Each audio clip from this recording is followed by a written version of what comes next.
Hey Guardians, in this week's episode, we have our second Roundtable edition for you. I have invited 3 new guests to the table today, and we have 4 new topics centered around gaming all lined up for you. I really love this new format every month for Guardian Downcast, and if you could do me a favor, give me some feedback, as this will help shape future episodes. All the contact information is in our show notes right down there. So enjoy the show. You ever wonder what makes a great gamer? Great gaming is not only about cheering on our teammates, but also being there to pick us up when we're down. Guardian down! Have you ever played Destiny with a fellow Guardian and thought to yourself, I wonder what their life is like?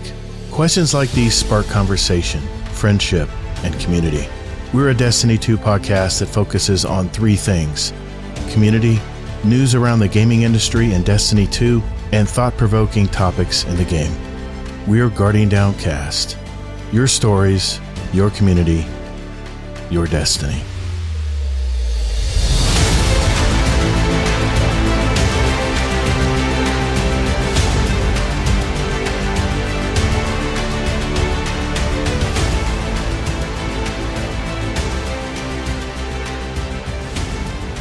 What's up, Guardian? Welcome to episode 244 of Guardian Downcast, a Destiny podcast. I'm your host, Todd the Gator, and I'm a Day 1 Guardian who loves gaming and the Destiny franchise. Welcome to the second GDC Roundtable episode. So just a reminder of how things work in the Roundtable. I've invited 3 guests to the show from our Guardian Downcast community, in which each has brought to the table their own story or topic of discussion related to Destiny, gaming, or other areas of this hobby we all share. And after each member of the Roundtable has presented their topic and story, we're all going to go around and share our thoughts and discuss it further. Think of this special episode as our normal topic of the week from our regular shows, but times 4. My goal on this type of episode is to create some buzz in our community, especially in our show feedback channel of our Discord community, where each week a lot of us chime in and give us their feedback, which I welcome. If you would like to take part in our community, the invite link to our Discord is discord.gg/Guardian Downcast. So here's what's on tap today. First, introductions will be in order, and we'll briefly catch up on our week in gaming. Second, I will then give a very quick Roundtable edition report on what's going on in Destiny this week, the TWAB. That way you don't miss out on any important information or updates in the game. Finally, we're going to go full throttle and begin our first story and topic of the show, and our subsequent stories and topics will follow from there. Now, I know some of you that missed the first Roundtable back in episode 239 from February 19th might be saying to yourself, wait a minute, where's the Guardian Downcast I'm used to hearing every week? Well, don't worry. These shows aren't going anywhere. In fact, I have some fantastic guests of the show lined up that I think you're going to like. I have every episode from now until the final shape release fully booked. I can't wait to hear from those guests, and I think you'll like them. So, if you guys are ready, let's roll.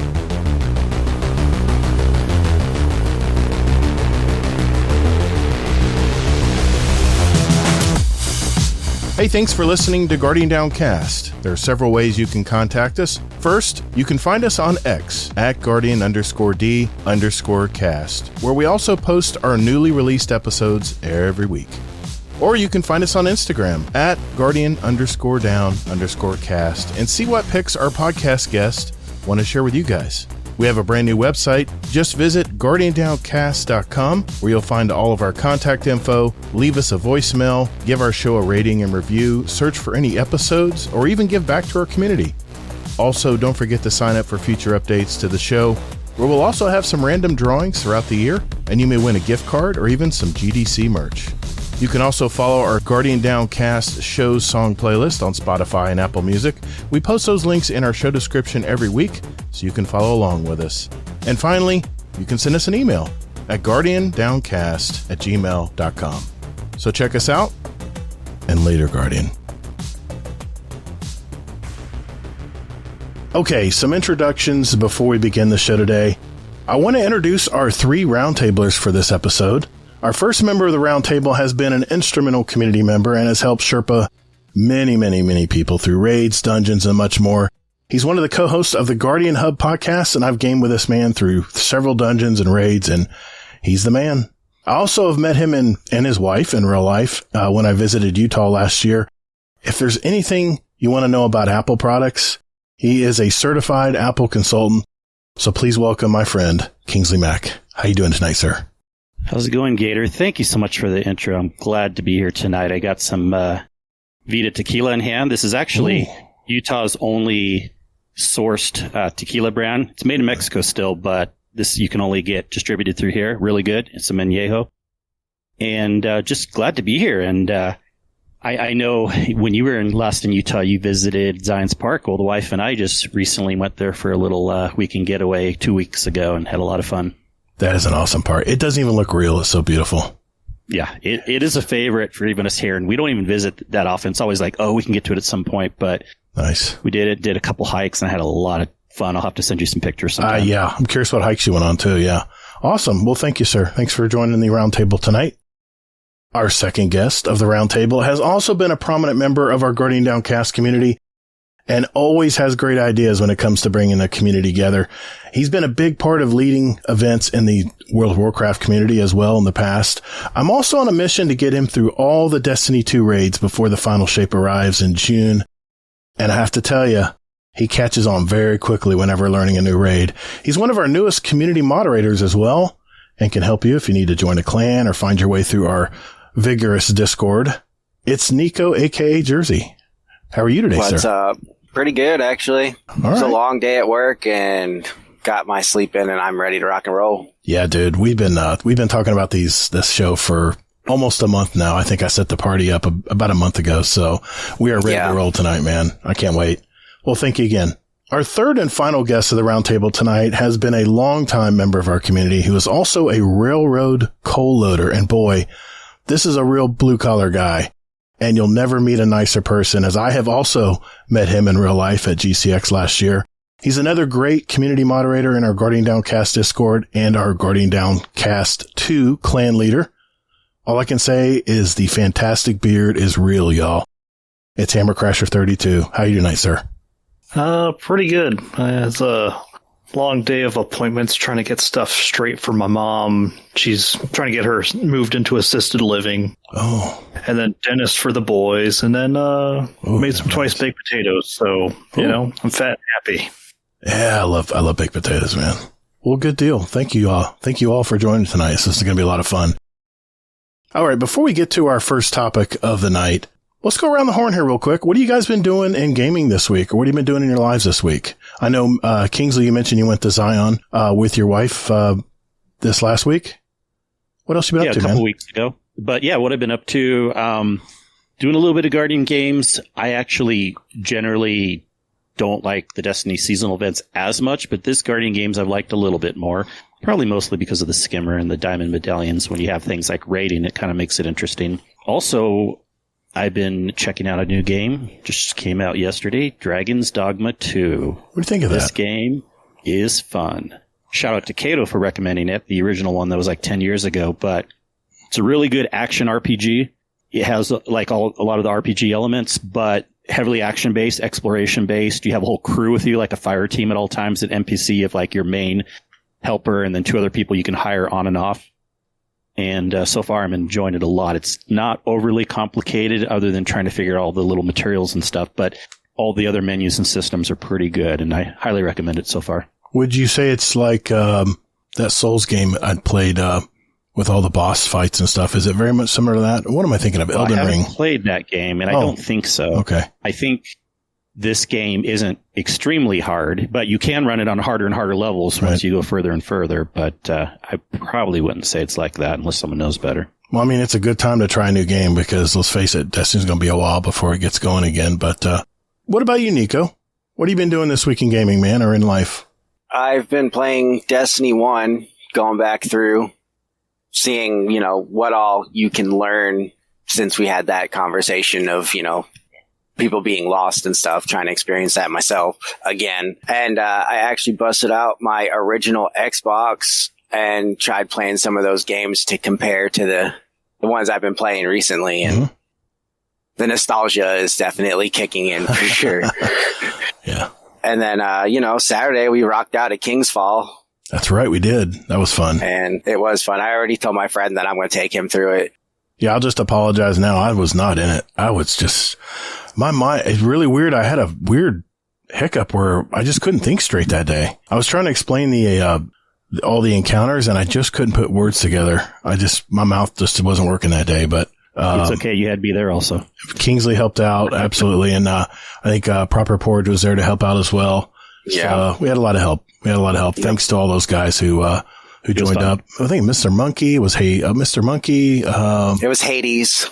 That's right. The young Hades was in there with me, and he gave me a bunch of grief. Did he sword Monkey, you? Though, we're at each other. That's our thing, man. And I really was going to try to spanked you though. He spanked you, Gator. I did not bring my A game because he just stomped me.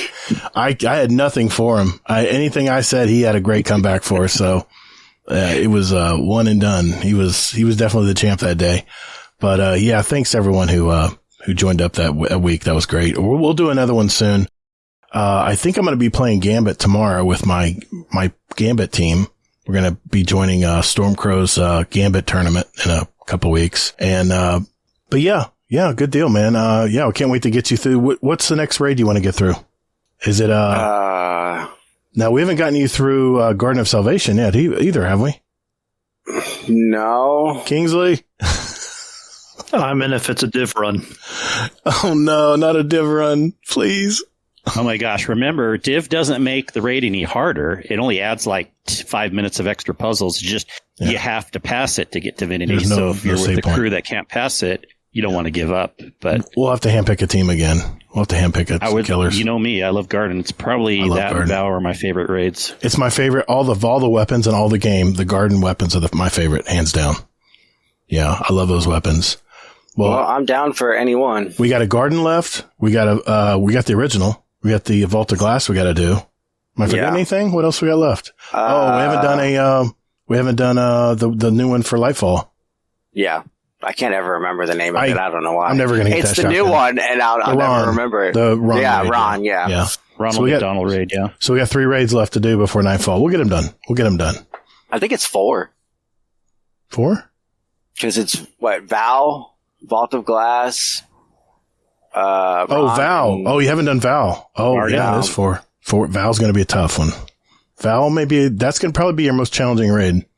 Wouldn't you say, Kingsley? Vow?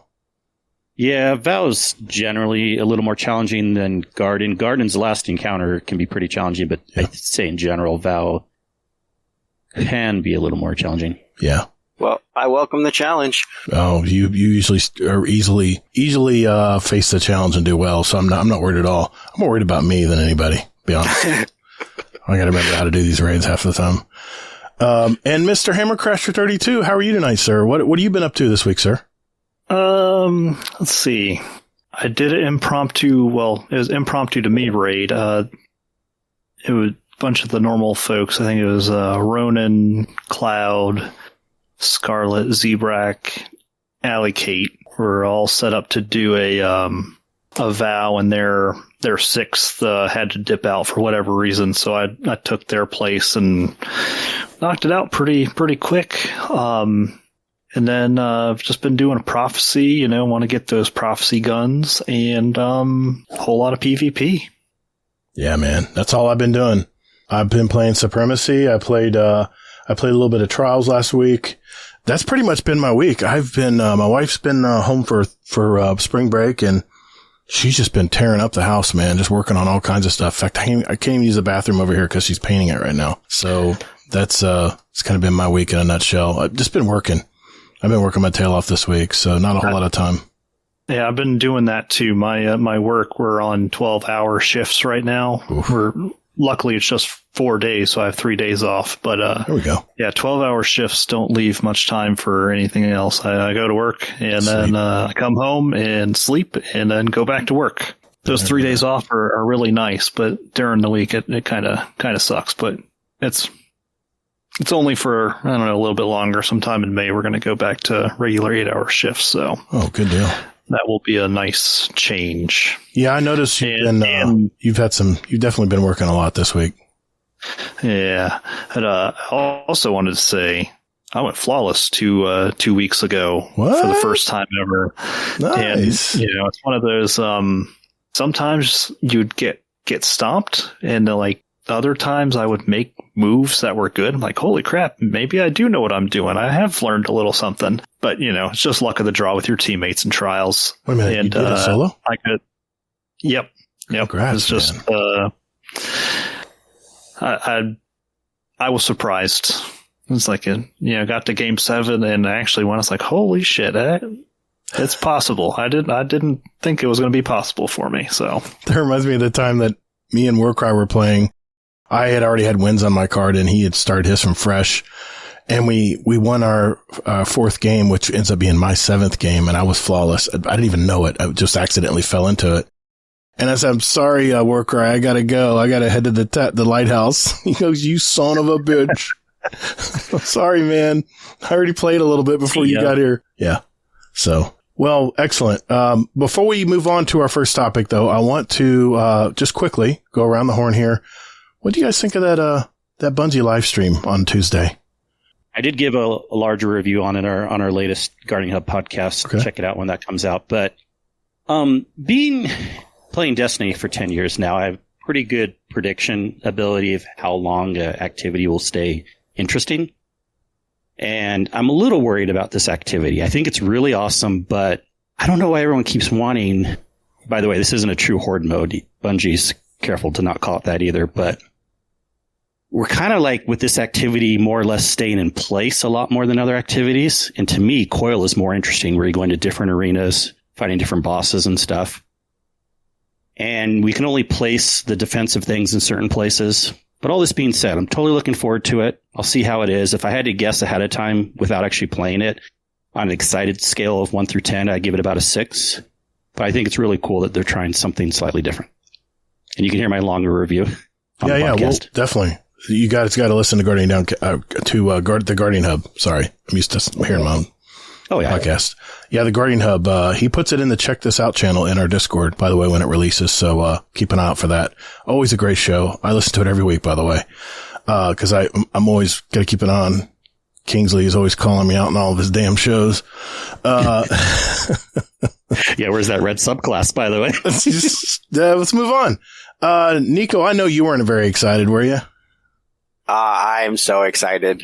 I've played Gears of War from Gears of War 1. I've always done Horde mode. I've spent probably more time doing Horde mode than I have playing Destiny. And so seeing this, I'm really excited. And I like the fact that they are putting the Destiny twist on it where you get to go into the pyramids, and it's just their own little change to it. I think it's going to be great. I am curious to see the maps that they're going to do because they said it is going to be on more than one map. So we'll see how it goes, but I'm definitely going to be throwing myself at this and probably going to be doing that until final shape. Excellent. Hammer, did you see the live stream? I watched about 30 minutes of it, and I hate to be a negative Nancy, but I don't care. I don't care about that thing whatsoever. Okay. I guess, I really haven't been super enthused about the like seasonal activities probably for like the last year and a half. So I'll do them to get the stuff. Right. And then I go back to PvP. Like PvP is what's really holding me here and gets me excited. Yep. But it looks interesting. I hope people enjoy it, but it's not going to be for me. What do you think? Hey, that's an honest assessment. Oh man, I tell you, I made the mistake of hyping this up way too much because my expectations were like here. And then when I saw what they were talking about, I was like, oh, okay. I mean, let's face it, I'm the biggest Destiny shill here, but I was a little, don't get me wrong. I've been talking about, we've been needing a horde mode for a long time. So I'm pumped to do that. I'm going to be challenged to get through 50 zones. I can't wait. Get a killer fire team together and we'll see if we can get it done. It's going to be exciting. I think as you get to the higher levels, we saw a lot of the lower level stuff. I think once you get to the higher level stuff, it's going to get insane. It's going to get insane. It is, because after level 20, there's no more free revives anymore. So if all 3 people die, you go to orbit. Oh, you don't just that phase, you go to orbit. And you can't revive your buddies? It's like tokens, right? Well, you may have a token or two, but if everyone dies, it's a darkness zone and you'll go to orbit. So, yeah, you need killers. And I don't think everyone's going to reach 50. That's for dang sure. I tell you what, though, whoever reaches 50, they better have a killer emblem for it. This is what Destiny's lacking. And this is the one thing I will say. I am excited to play it. I definitely can't wait to jump in and play it.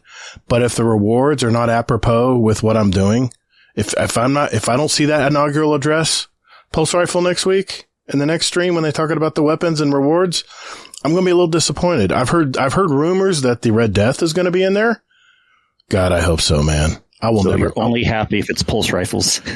No, Kingsley, you don't understand. We're talking about the Red Death. This Pulse Rifle, I probably had 100,000 kills on in Destiny 1. I'm actually confident they will have good rewards. And see, for me, and we'll talk more about this later, I'm more about experience over weapons. Weapons is a close second. Right. But even if the experience isn't the best, I think even I'll be grinding this a lot for weapons. Yeah, it's all about rewards. I don't doubt that the whole next week's stream is going to be about weapons. Yeah, it is. Got to have a fair amount of good things. Yep. Yeah, it is. It's going to be, they're going to be with that part of it. And I don't know I have no idea what the third part's going to be. Maybe the social space, maybe is what I'm thinking. Because they said there is a new social space. My prediction is social space, and we're going to have a community event. It's going to be the stuff leading up to. See, I nailed it. I called it. Community event. Well, we don't know for sure yet, but that's my prediction too. So let's see if we're right, Gator. Let's play this video back in a couple weeks. Well, okay, I know, right? Wrong, guys. Sorry. No, I was hoping there'd be a community event in Final Shape. Remember, I talked about that, and nobody liked that idea at all. So that's okay. What was it called? Tranquility or Tramamine or whatever those. We were trying to pile them up at the. Never mind.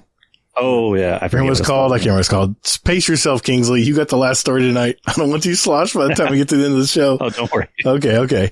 But it's going to be all about rewards for me. I mean, it's like when I play Coil, they just shower you with loot, and that's what I love. So I play Coil because of the rewards, and I like the challenge too, but let's face it, man, it's PvE. Eventually you're going to memorize everything, and you're going to know where the enemies are going to come. You know there's going to be an unstoppable ogre coming around the corner here at level 20. You know it's coming, and you just played enough times. You'll get better and better at it, and if there's cool emblems, if there's cool rewards, hell, even cool, even wild gear or some kind of shaders or something, or ornaments. Ornaments or those mementos. How about a memento? I guarantee there'll be a memento. Mark my words, they're going to have a memento. It better be scrap from it. Are you excited about the scrap? Yeah, I guess so. Yeah, you gather up. It's just like gathering money in zombies. You have money to buy stuff from the Coke machine and the gumball machines or whatever variation of. I mean, I really wish they had integrated that in there, but I love that they have stuff you can set up for defenses. It just looks limited. The defenses look it's very limited. The defenses are only predetermined areas, and that's another thing I'm a little sad about. Yeah. It'd be so cool if we could be like trying it multiple times over and over, and like, let's put them all right here, and then the next time over there. But like, there's only predetermined spots. See, and it's not really a true horde mode then, because in zombies you had much more freedom to place stuff where you wanted to. But hey, you know what? I'm not going to down it because I haven't seen all of them yet. But I have to say one thing before we go. I watched it on YouTube. I heard Twitch was about the same. I've never seen so much negativity and bullshit in the chat than ever. And I don't know. Why were you watching the chat? I turned it off. I like seeing what people are saying, and I want to see people's reaction. It's in real time. I would have hate to been the developers looking at that chat because it was insulting. Well, it was. Hopefully they don't look at it either. Maybe they'll have like a community person looking for like bad stuff going on, but hopefully the developers don't look at it. I heard something about some people got banned. I don't know about that. Yeah, they had to be prepared for that, though. Yeah, yeah. Because I mean, as a community, they've been negative Nancy for what? Good 6 months now. Dude, here's my take. If you don't like Destiny anymore and you don't want to play the game, why the fuck are you in this chat right now watching this live stream? Is this like me going to see a Helldivers seasonal review coming up, Helldivers 2, and me going in and going, dead game. This game sucks. It's not Destiny. You know, you can be mad at the upper management right now. You can be pissed off at all the people that are squeezing the company dry or maybe wasting funds or whatever you've heard in the news lately. Don't take it out on the developers there that are trying to put this game together for you. And the one guy I was playing was super excited about the game, and you could see he was really excited about it, and people were shitting all over him, and I couldn't bear it. So I think there's a lack of respect for the work that goes into making something like this. Like, you know, you think you can do better, go make something better, and then we can come pick your thing apart, bud. Like, wait to hear my topic tonight. You know, give some people some grace. Like, you know, this mode's not going to be for me, but I'm not going to shit all over it. Yeah, you know, it's just immaturity. Anyway, I've said my piece. Let's get on with our first story. We'll be right back.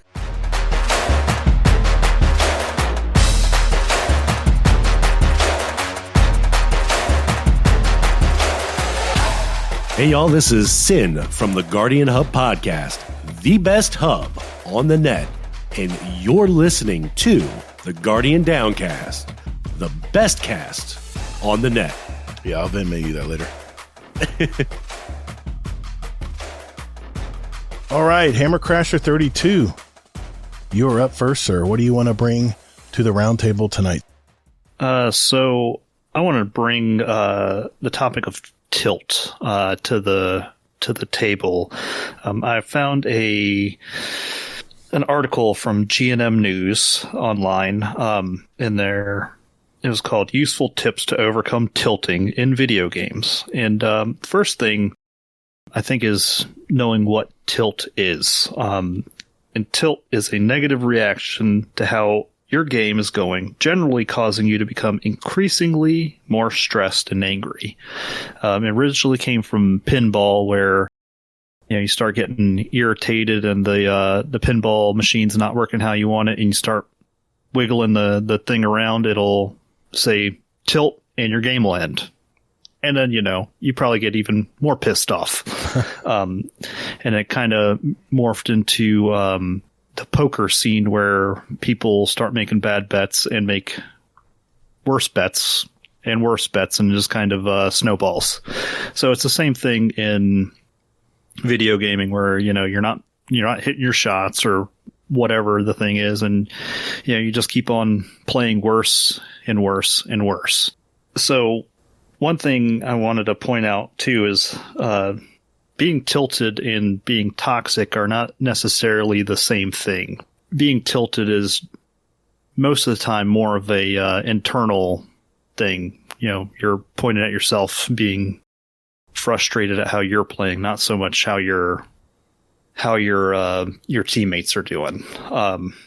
So they had 5 different things to keep in mind to kind of help tilt, keep you from maybe going over the edge and starting that snowball effect of being frustrated with yourself.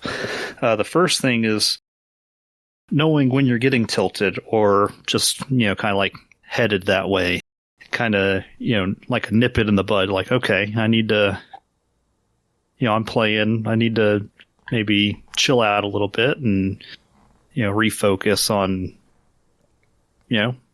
playing the game how I want to.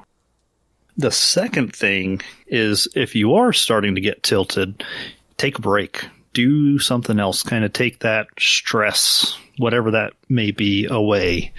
So, like the other day, I got super frustrated in PvP, which I've been way better at lately, which has made PvP really fun. But I was getting frustrated for whatever reason. I don't remember. I wasn't hitting any of my shots. Nothing was working. I was getting pissed off. And so I went to the Cosmodrome and did bounties.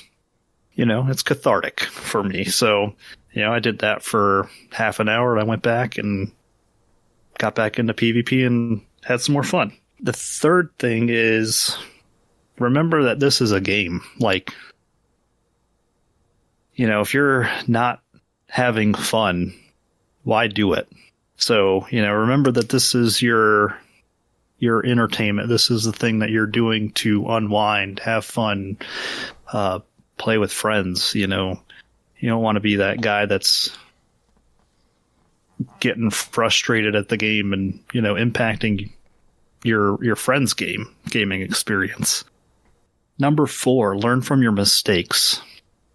I know, Gator, you a lot of times talk about when you're in PvP, like going back and watching your gameplay to see like what you did wrong to improve.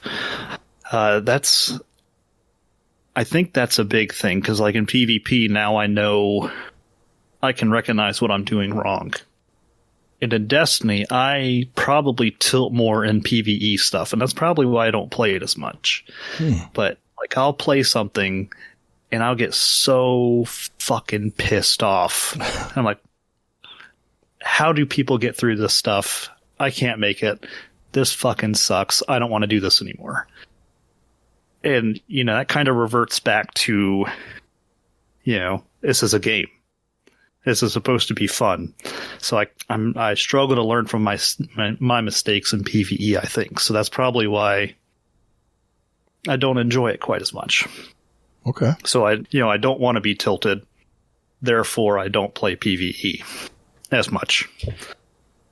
And then the 5th thing they listed was just playing positive. Come into your game with a positive mental attitude. Like, hey, I'm here to have a good time and hang with my buds, or whatever your game of choice may be. I'm I guess it's almost like a will it into existence. Don't allow the negativity to even get a foothold. So it was a small, kind of short article, but I don't know. I think getting tilted at a game is not good, for your mental well-being. And we're all here to have fun. So, anything to keep us from getting to that snowball where it's just, that negative mental attitude turning into bad gameplay, which makes you more frustrated. It's no good. So just to go over those again real quick for you guys before y'all chime in. Number 1, knowing when you're getting tilted. Number 2, taking a step back, take a break. Number 3, remember it's a game. Number 4, learn from your mistakes. And number 5, play positive. So, what do you guys think? So, I used to get tilted really, really, really, really bad, to the point where I would get pissed off at my wife, pissed off at my kids, because it just bled into life. I've gone from high rank stuff, tanked, all the way down to bottom because I'm so tilted. Like, I'm going to win. I'm going to fix it. And it's just goes into more and more, especially when I was doing heroic raids with World of Warcraft. You try and step up and do more than you should. And it's just to the point where, all right, you know what? Screw this. I'm out tonight. Like, you guys do it without me. And with the whole mental health thing, so since I got on medicine, I really don't get tilted anymore. Like, there'll be a little tilt here and there, but I can step away when I'm getting aggravated. And that is the biggest thing, is putting it down and stepping away. One of the problems I used to have was I would start drinking when I would get tilted, which would make it 10 times worse.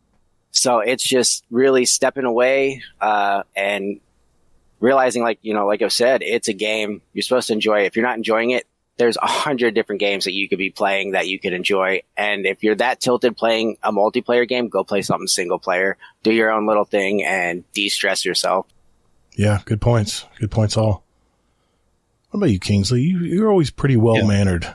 You get tilted? Yeah, this is a really interesting topic. Coming from an interesting point of view. First of all, I generally never get tilted with the game, although I am going to mention something else.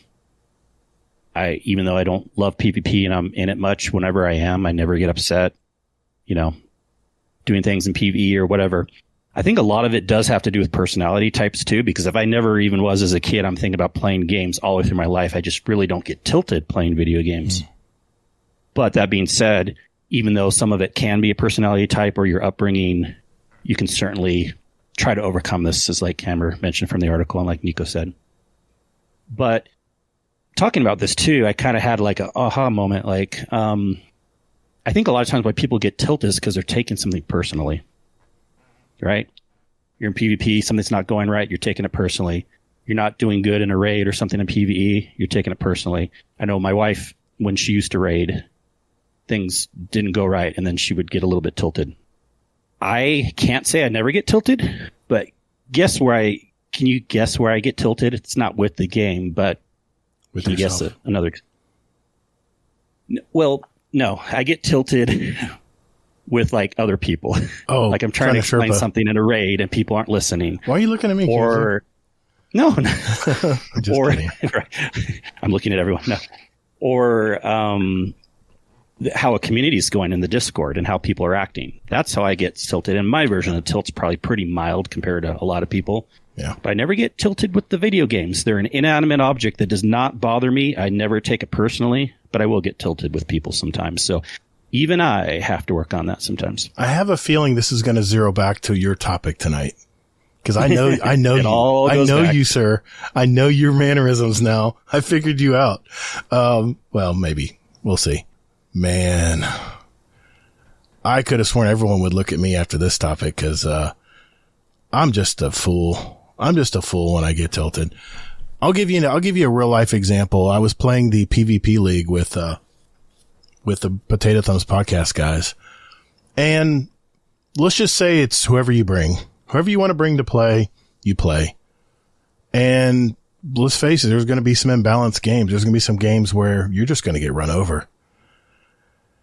And I think Kingsley nailed it. I take things personally. And I don't know why. I don't know why. I've racked my brain on why I take things so personally. And for me, it's always PvP. It's always PvP. And I'm thinking maybe I was thinking about it. I was trying to think, why do I take things so personally when it comes to PvP? Because I'm supposed to be relaxed playing this. I'm supposed to be relaxed playing PvP, before I go to work. But I end up going to work angry and agitated and aggravated. I don't know why. I think part of the reason is I have a lot of pride in my statistics. It's something I've really worked really hard for. I've really worked to bring my KD and my KDA and my longest time to stay alive in a game. I mean, there's a lot of stats that I cling to that I'm very proud of. And it's just because I started playing PvP, I sucked. I was the one who got 1 kill and 59 deaths in a game. And I always felt bad because everyone at the end is looking at your score at the end, and it's embarrassing. Even though you can't see these people, you still are feeling that weight of shame that you didn't help your team. And I guess for me, I'm very, very competitive. It goes back to playing football and baseball and whatever other sports, bowling. What's that one movie? Kingpin. Who was the big guy? The big guy in Kingpin. Jonathan Goodman? Yes. I'm the guy who I'm friendly as hell to you, shaking your hand. Hey, how you doing this week? Like I'm at church, How's everybody doing? Hey, good. But as soon as the game starts, the hat gets turned around. I don't know who the fuck you are, but I'm going to beat your ass.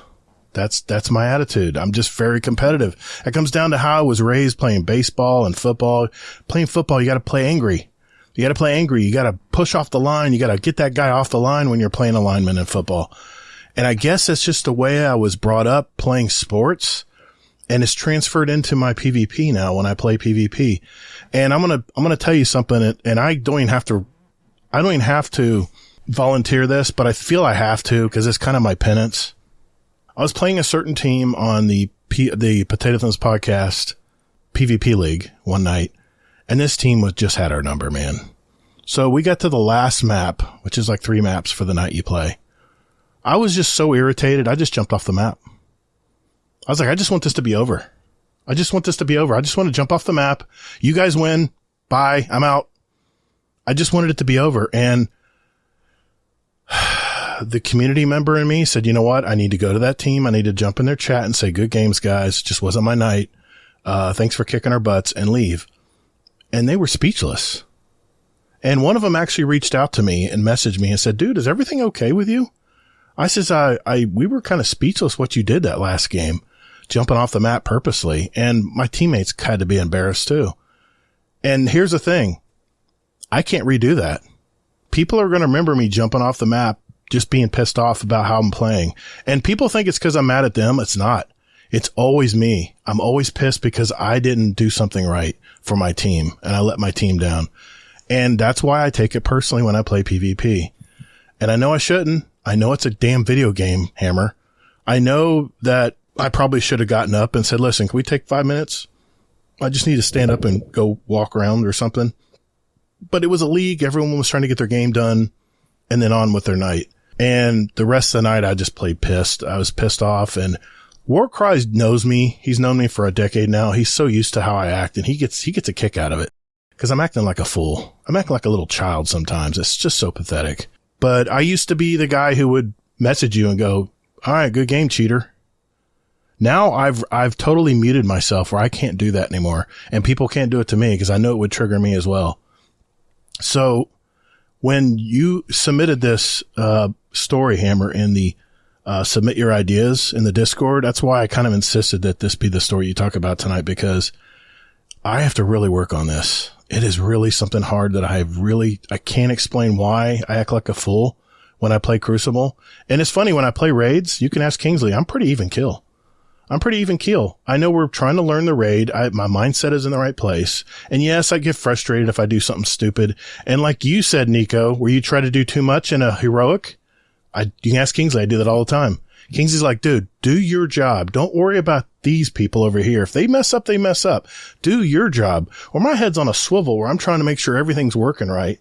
And it's none of my business. I should be just doing what I need to do in the raid as part of the team to get it through. That's the only time I've really been kind of scatterbrained in PvE. But for me, it's the opposite of you, Hammer. It's all about PvP for me. You get joy and comfort and relaxation from PvP. Sometimes it's my biggest frustration. And here's what's really weird. If I'm playing solo, I mean, yeah, okay. Oh, damn, he got me. Shoot. That's about as much tilt as you're going to get out of me. That's as much tilt you're going to get out of me when I'm playing solo. But when I'm playing with a group, maybe it's the team-based matchmaking they have right now going on, but I feel people are looking at me when I'm playing and I have certain expectations of how I should do in the game. And that's a lot of pressure. And then when things aren't going right and we're on our 10th Mercy that night, I'm just starting to, and I can tell I suck all the positive energy out of the room. So lately what I've been doing is I've just been playing solo because I don't want to ruin people's night. I don't want to go in there and act like a fool. I'm the leader of this community. This is not the behavior I need to be setting an example for. And here I am talking about how to get better in PvP on the Destiny Help Desk podcast. People have reached out and given me some film to look at their plays and see if I can help them get better. But if I can't even control my emotions when I play, you can throw all that shit out the door. It's not going to do you any good if you're at it. And that's that last one you said. It's all about attitude, right, Hammer? It's all about perspective when you go in. I'm sorry. I had a lot to say about this topic because I really been thinking about it. I think it's good getting personal, and I'll get personal too. Like growing up, my dad had a pretty bad temper, and how I dealt with it was I just retreated, and I don't have the personality type myself to fight back. My younger sister did, but I didn't. And so you're right. Like if what you're saying, Gator, is true too. When I'm in like the occasional times I'm playing PvP or in raids and someone's like having a hard time, to me, it does kind of bring the mood down. And usually if it gets really bad, I'll just quietly quit. I'm not confrontational. I won't fight back. But if it's really bad, I would even just disconnect, like run away, Yeah. And I'm not saying that to you, but I'm just saying that in general, people can, like you've never affected me, but like people can affect me if they're tilting. And so it's a good thing to think about. And maybe you don't care. You're hearing this like tilting someone, who cares? But if you do care, if you have any empathy in your life, realize how you can sometimes be affecting others also. That's the main reason why I have not been playing in groups lately. I'm so embarrassed from what happened in that league.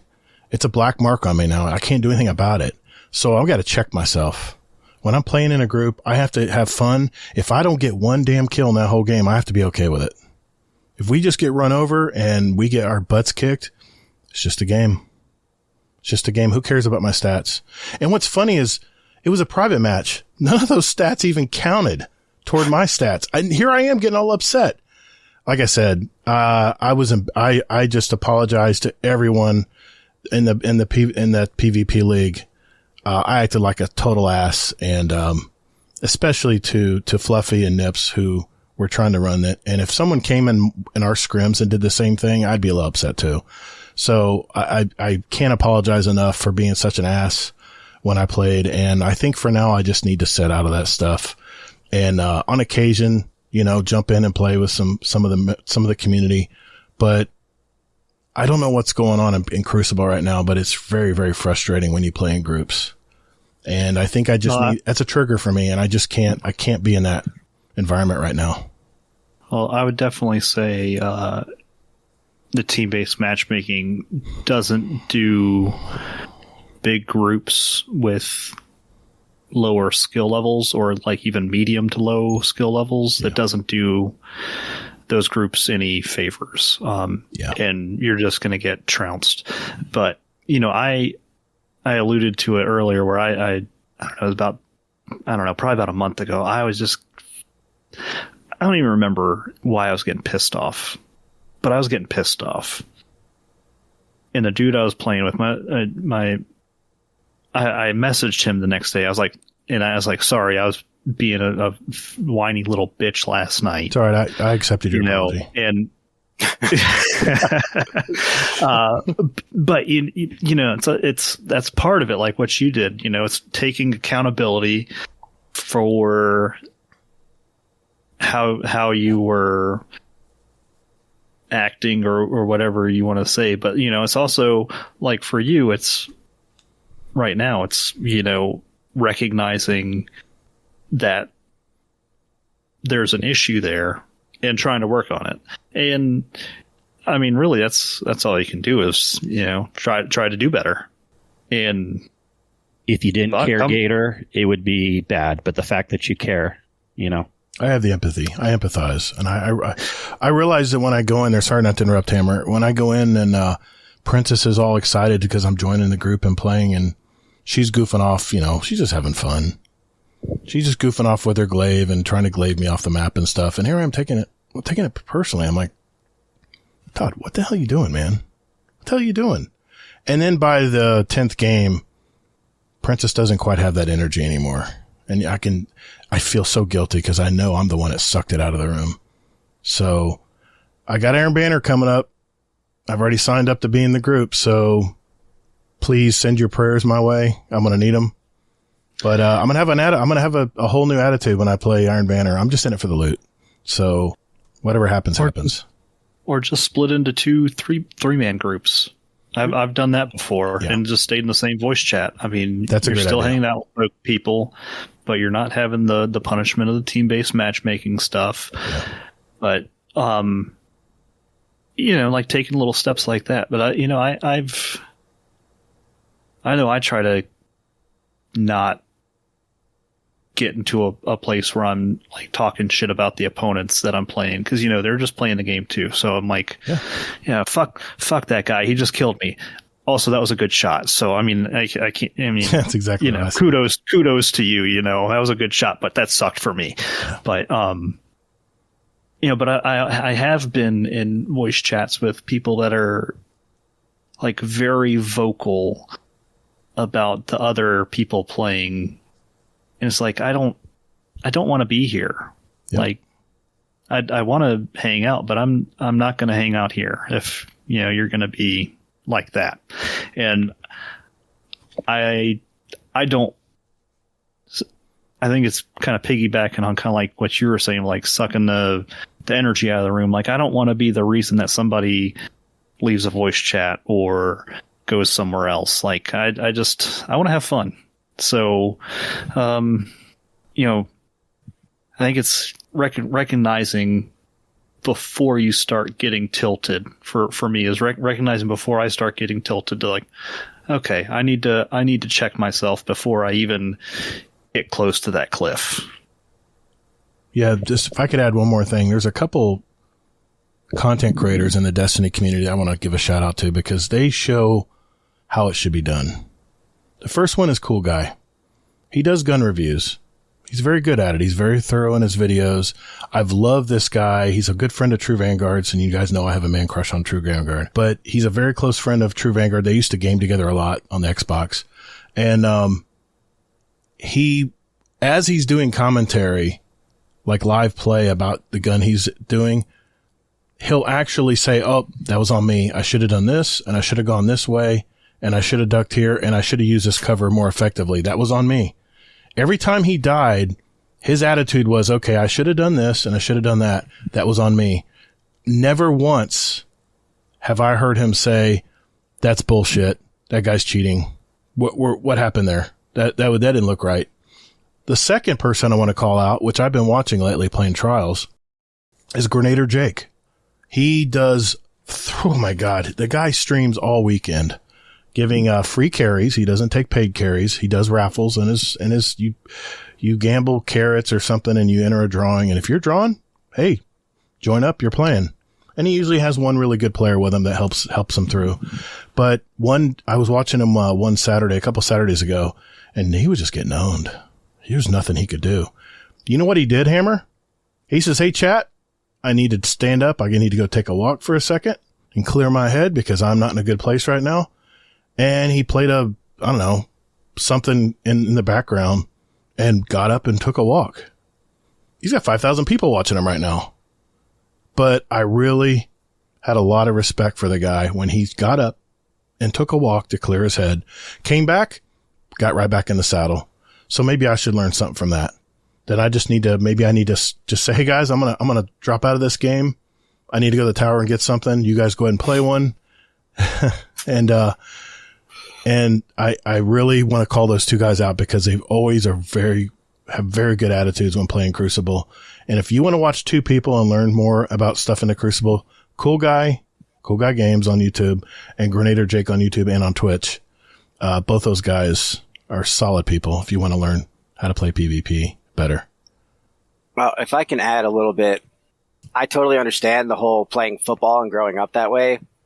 I broke my wrist in 2 places and I continued playing football. And when I seen people on the sidelines not wanting to play or, like, oh, this hurts, that hurts, I would get tilted at people. It's like, and that was one of my issues of getting tilted was I have the drive to keep going and to make sure I improve my game.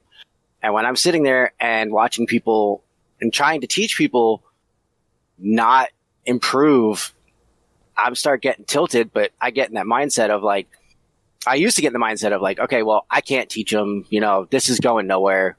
I'm done. But it got to the point where I had to get in the mindset of maybe they just don't learn and grasp things the way I do. And we used to take breaks during the heroic raids, be like, all right, everyone take a 10, go do your thing. We'll come back to it. Especially when you're going, 3-4 hours. But going back to like what Hammer said in the beginning about being tilted and being toxic is 2 different things. While yes, they are 2 different things. Once you get tilted, if you continue going, it becomes toxic. That line is very fine and it's very easy to cross that line and then it just kills it for everybody. Another thing too, when you get that frustrated, you start making stupid decisions. Oh yeah. You start playing worse because you're so it's almost all rage. It's all impulse instead of thinking your moves through, So, hey Hammer, this was a great topic, man. Thanks for bringing it to the roundtable tonight. Anything else you guys want to add before we move on? I'm good. I think we're good. Thanks, Hammer. Great topic, dude. I'm excited to hear what the next one is. Some great topics, man. I cannot wait. And we'll do that right after this.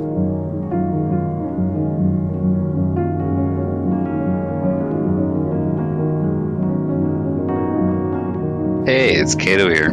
You're listening to Guardian Downcast.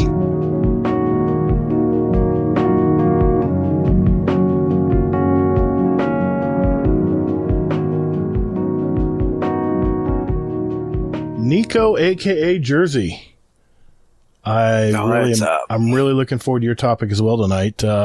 What are you bringing to the roundtable tonight, sir? I am bringing generational gaming. I had put that in as an idea, and it kind of hit pretty good with the community, so figured I'd bring that up. It did. The Submit Stories channel in our Discord, if you want to submit a story for us to talk about on a future roundtable show. And you may even have the chance to be on the show. Just go to Submit Stories channel in our Discord, and that's what Nico did, and he got a lot of traction. A lot of people talked about it.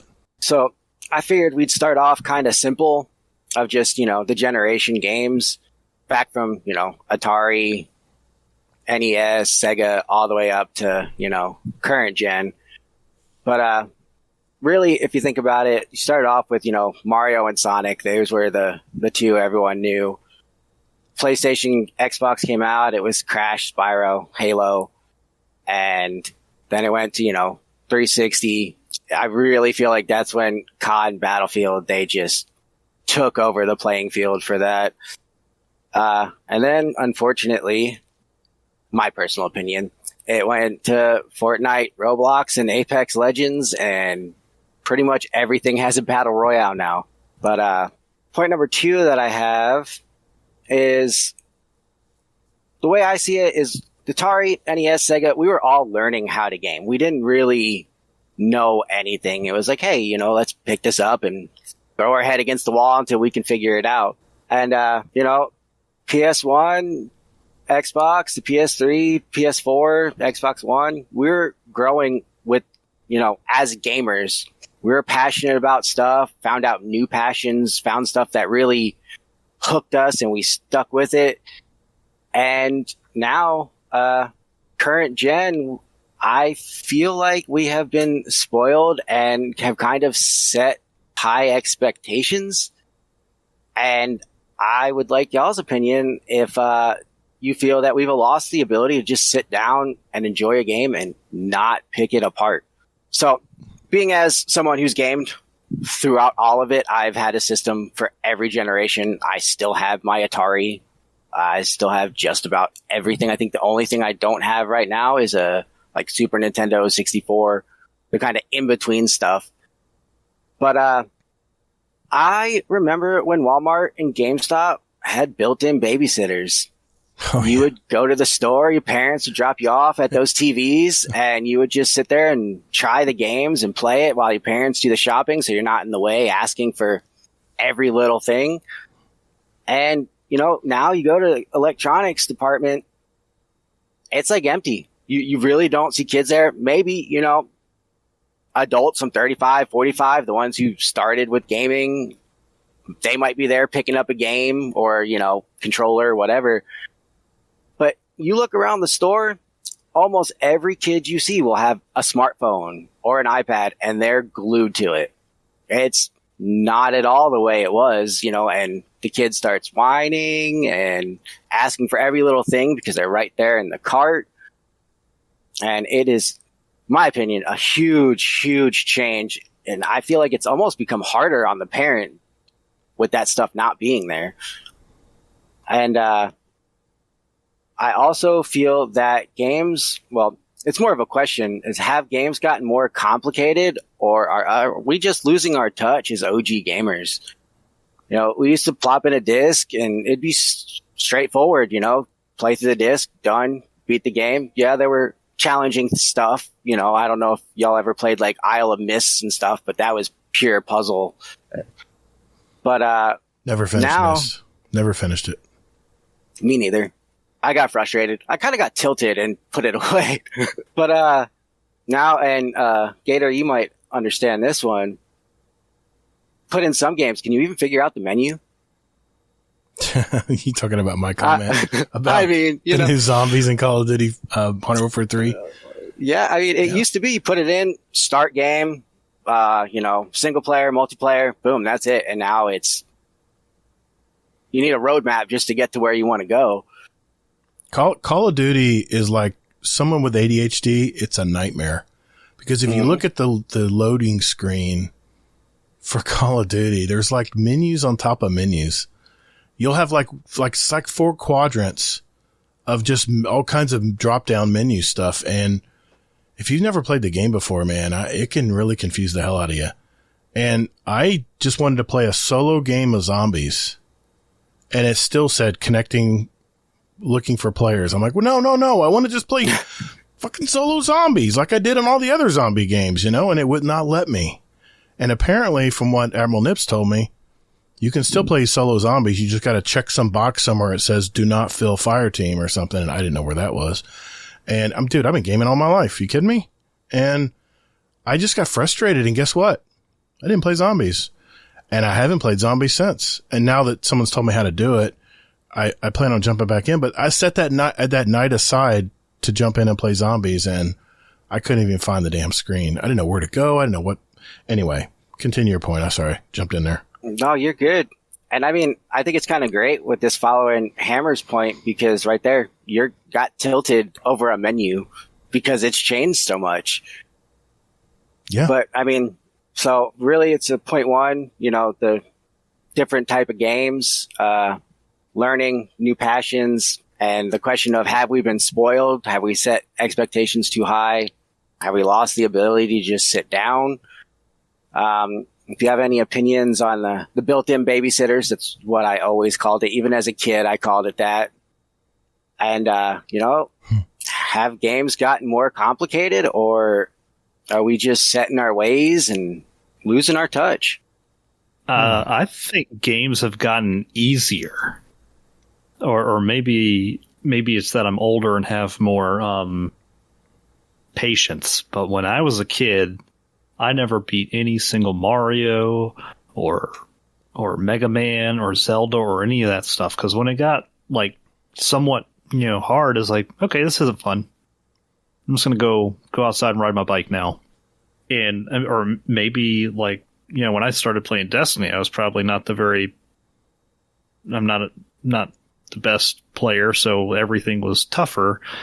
But like you could ease into it, like you could still do things and make it to the harder parts of the game.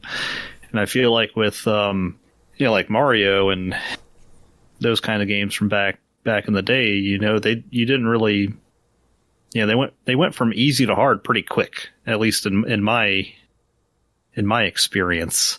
So I don't think they've gotten easy. I think games have gotten easier, and I think that's, in my opinion, it's probably to get more people playing them so that the game companies can make more money. Fortnite and Minecraft have such a mass appeal because they're so easy to get into. Kids can do it. It's like in Roblox, it's like a stepping stone into like the rest of gaming. You start off with Minecraft, get into Roblox, then Fortnite, and then, the world of gaming opens up to you, and there's, figure out where you want to go with that. Well, for me, I'm OG. I played the 2600 back in the early 80s. My mom and dad have never been gamers, so we had to beg and plead and try to get them to understand what the Atari 2600 actually was. Because we were going to the arcades back then, and I've told this story before, but went to Pizza Hut. My dad was going to pick up a pizza, and I did not want to go. But he wanted some company. He wanted to talk, see how I was doing in school and stuff. So I said, all right, I'll go. And we're waiting for the pizza, of course, because it's never ready when you want it to be ready. And they had this glass top little thing with lights flashing in it. And I sat down and looked at it, and it was like a tractor beam, man. I just couldn't keep my eyes off the damn Space Invaders game. I said, Dad, hey, give me a quarter. I want to try this thing out. And I put a quarter in, and of course, like, they give you 3 guys, and I immediately died pretty quick. I said, well, give me another quarter. That was the way I played games. And in the arcades, you would basically hit a wall usually where the game just got so hard. Punch-Out comes to mind. I could not knock out Mike Tyson. I could never get that guy to go down. He would always have that uppercut and knock me out in one shot, and I'd be so frustrated. Talk about tilt.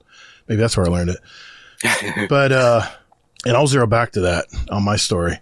But it was the way games were back then is you bought a game, let's just say Yar's Revenge. I'd get Yar's Revenge, and I would play, and most of the games back then were level based.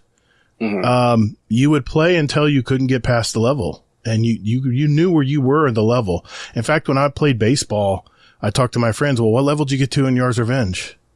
Oh yeah, I got the level 20. I said, you got the level 20?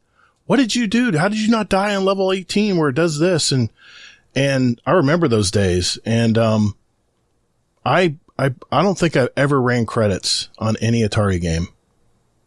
There's probably a few I'm thinking that I probably could have, but I would always hit a point when playing Atari games where, like Hammer said, it just got so hard that you gave up and you went and played another game.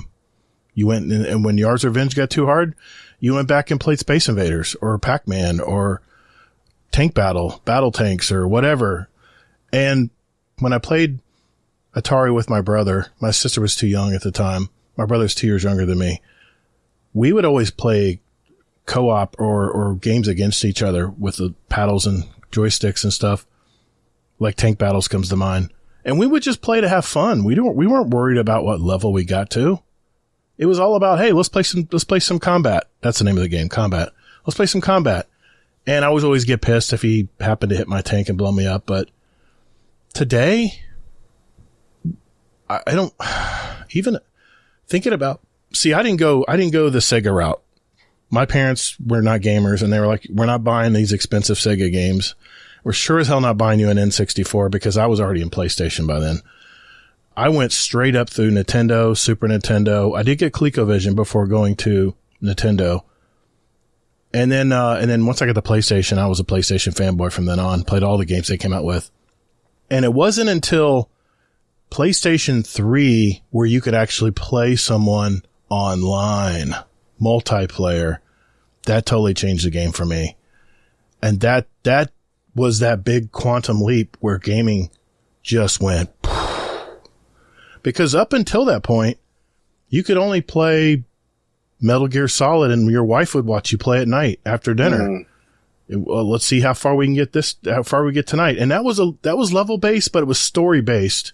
So the games changed a little bit as you got into PlayStation, where you actually played through a story and then you'd have a save point.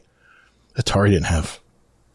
Did they have save? Yeah, they had the little card, but it was pretty much one and done. You ran as many times as you could through the game, and that was it for the night. You came back and tried again tomorrow. But I think games have gotten more complicated, yes, going into the stuff we play now. But I think Kingsley can agree with me here. People don't have to play as hard as we did back in the day. I'm not trying to date you, Kingsley. I know you're not as old as I am, but you played a lot of these games that I played. And it seems like it's more about the dopamine fix now than it is actually making hard games. And I know there's some hard games out there. Don't get me wrong. I know the Souls games. There's games out there like Elden Ring. That's a Souls game. That game was a pain in the ass. But I think generally I kind of agree with you, Nico, that games have gotten more complicated, but I do think they've lightened the load a lot because they want people to feel that dopamine hit and it's more about quick rewards than it used to be back in Nintendo, where they didn't give a two craps if you got to a certain point or not. I'll let someone else talk because I can ramble all night about my past gaming.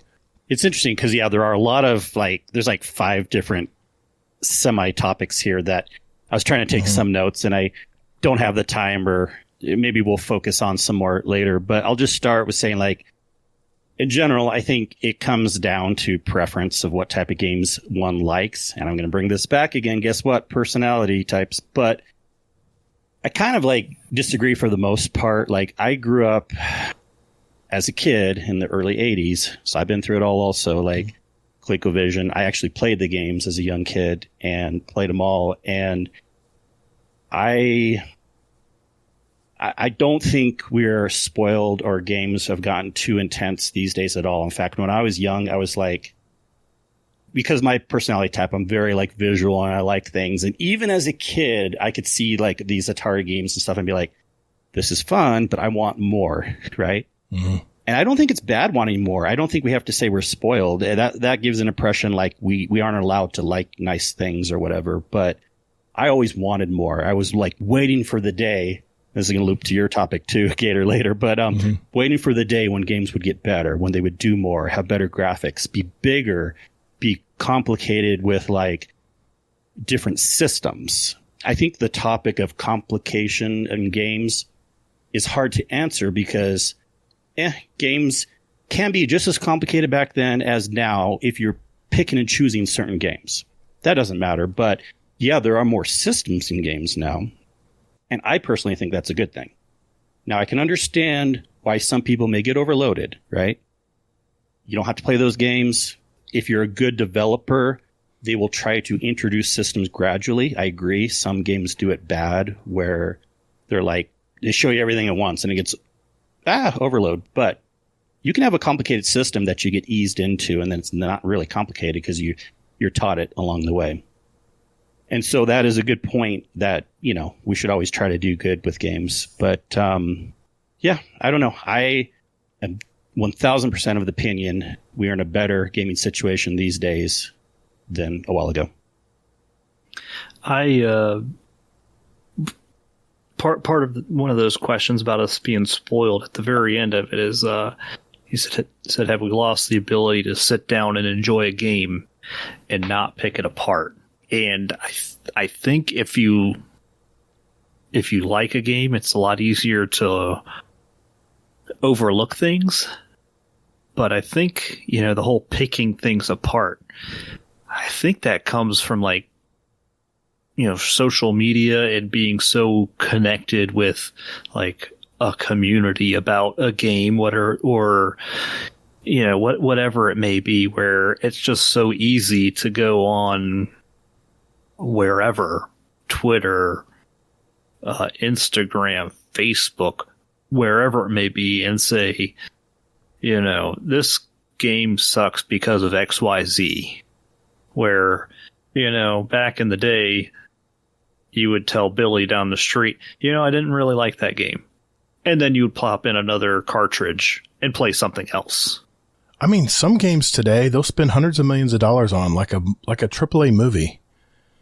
And I can really see why they don't want to release codes to people sometimes, because if it's not their kind of game or they just don't like it or something they don't like about it, they'll just shit all over it, and the game will never have a chance before it even gets released.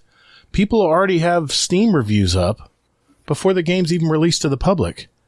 And I'm not saying all critics are that way, but I can think of a few critics right now that are very tough on all the games out there.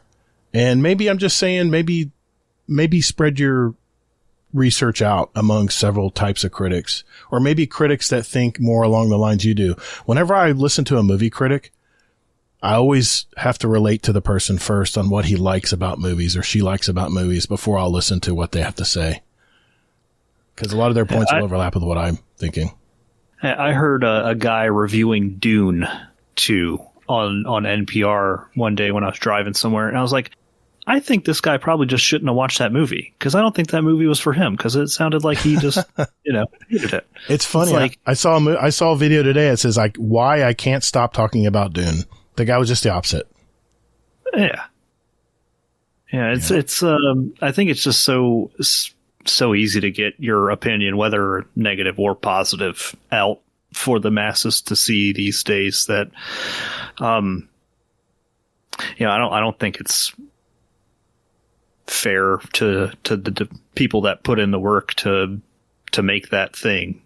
But yeah, I look at it kind of like the Bungie situation, because Bungie has had the spotlight in a very negative way pretty much all of last year. Definitely already started into this year. But I sit down, I play Destiny. Are there things that I can be like, all right, I'm not a big fan of this. I feel like they could have done better. Yeah. But so many people sit back and they armchair direct.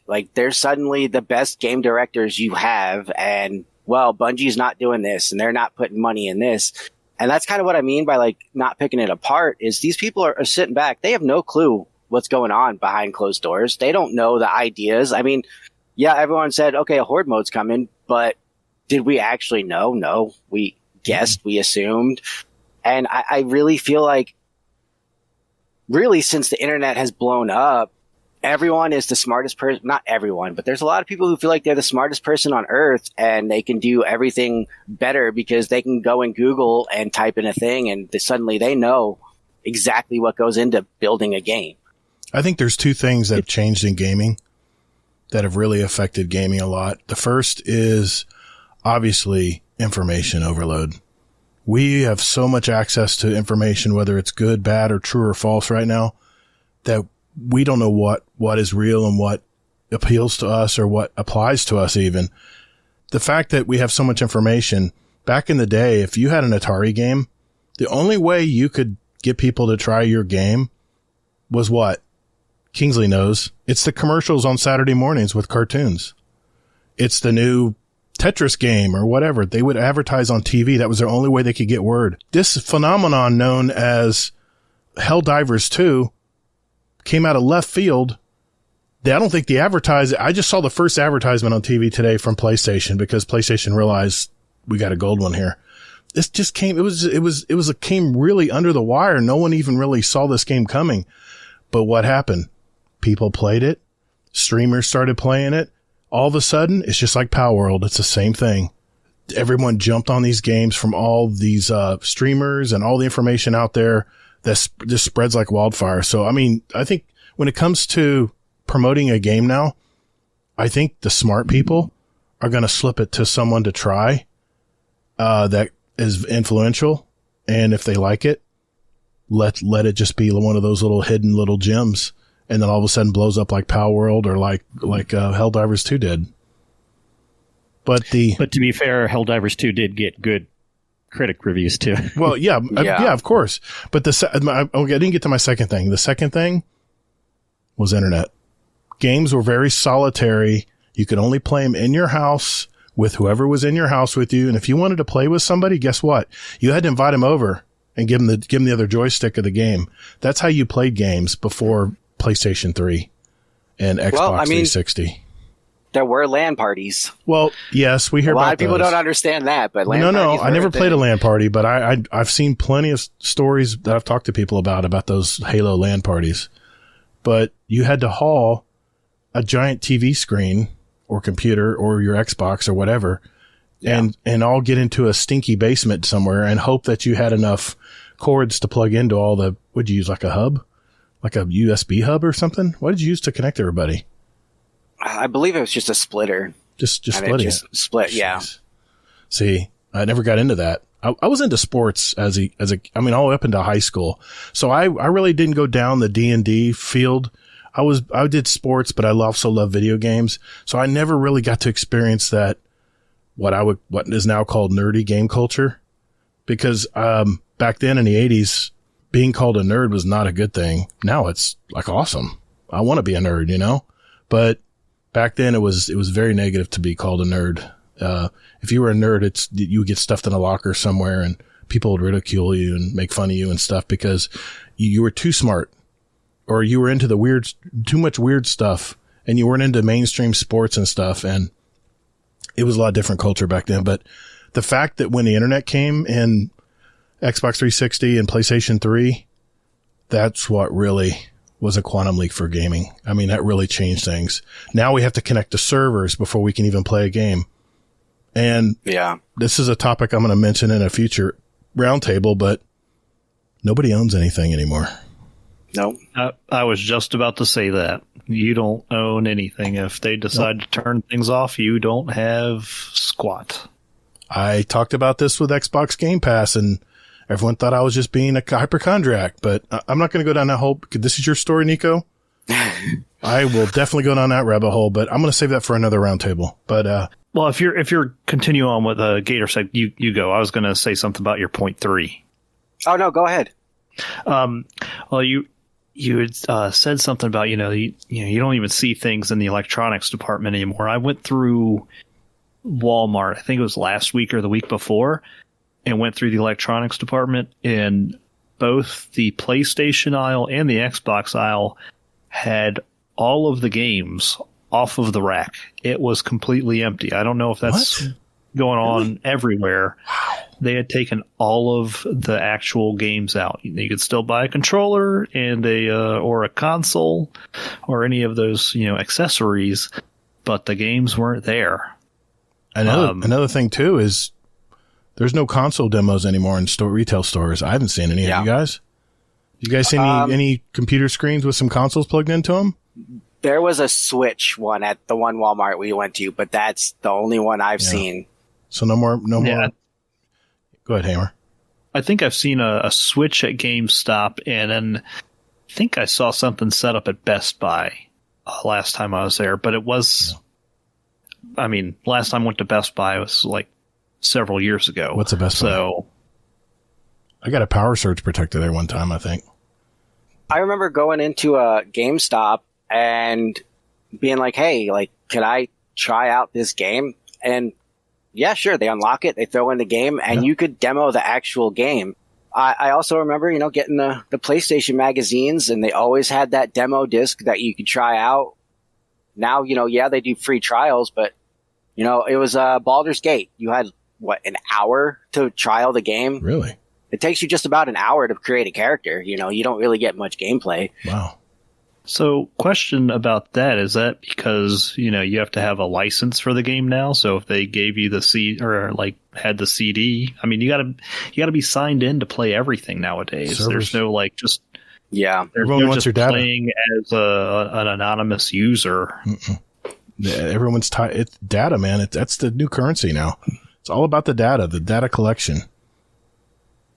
Yeah. And I remember playing Ghost Recon 2, which that was the first game I've ever played online. It wasn't even Halo, it was Ghost Recon 2. And that community was great. We played, no matter if you would get steamrolled or whatever, everyone would laugh and talk and have a good time. And these days, online is absolutely different. It's not about enjoying games with each other. It's how can I be the best? How can I cheat to be the best? And if I don't do that, it's. I talked about in the last roundtable about cheating. Kingsley, you act like you want to say something. Yeah, we've had like 10 roundabout topics here now. I can't keep up it's a broad with them topic. all. It's a broad topic. Yeah. Oh, what was the last? Sorry, I just got a text. But what was the last thing that was just said about being the best and cheating and being the best? Yeah, I disagree with that. But so that's some people's personality, sure. But like, people could definitely just sit down and work with other people and enjoy games. But man, so many things. I wanted to talk about reviews and people being armchair critics. That was always happening, even as a kid. I remember my friends saying, "Oh, that Zelda game sucked. I like the NBA games better. Like I don't like the Zelda because this, and this." Yeah, there's more people now that we can hear from because of the internet. But like, you have to be able to like take your friends' opinions or ignore them. Take critics' opinions or ignore them. That's just my opinion. Yeah, and you knew your friends, though. You knew your friends were into sports games. You knew they weren't going to like your Mario. So I had to ignore my friends that were into sports games and that were like poo-pooing on the Zelda game because I liked it, you know. As far as not owning things, there's one thing that got me on this. It does suck that we can't just demo a game anymore. Even though I pretty much disagreed with everything else, like that would be way cool if we could still demo games. I think companies do a disservice of that. Like every game should have some kind of a demo. They could do it. It'd be more development time.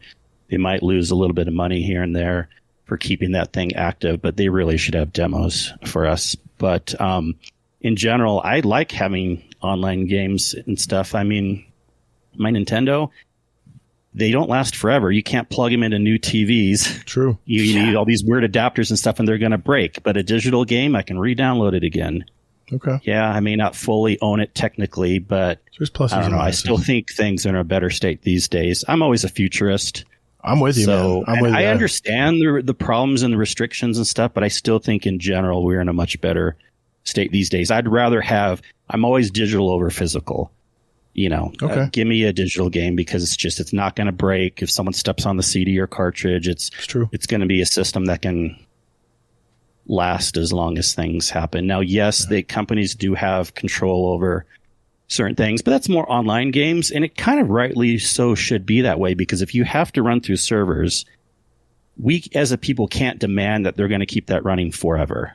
We just can't, unless it's something like WoW or something where they're always putting money in or whatever. But things change, whatever. A game's eventually going to get shut down. So you kind of need to know that going into it. And then you won't be as burned if the game ever does shut down. I think I know. I think emulators are going to be big in the future. Since servers are shutting down and stuff, it's going to be all about what emulator do you have now. It's going to be an emulator service if you want to play. You can't emulate online games though because they still need the server, and so they are not going to work. So when Destiny 1 server shuts down, so we're done. There is no way to play. No more retro games. Well, they have the retro games though, like the Nintendos, and because those don't need the servers. So again, the digital way. But what I'm saying is we're running out of retro games. It's going to get harder to play a retro game in the future. For each generation is what you're saying, right? I'm not sure what you're saying.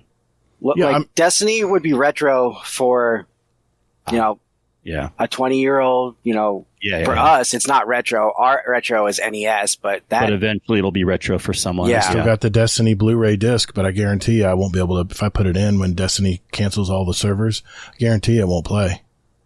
They still make retro games these days. Like you can get a new game that looks all 8-bit and like Pico Park or something like that, and have fun with a retro looking game. But the true retro games, the things like it is true, the things like the old school Nintendos and Sega games that didn't need a server, they could potentially last forever. Again, once they go digital, see, this is what helped there. If they were cartridge only, we wouldn't have had them these days to still play. I mean, people are still keeping Nintendos around in shape, but there's a lot of pain you got to go through to hook it to a TV. But those games that don't require a server. So to me, the discussion's more is it's a server game or a non-server game.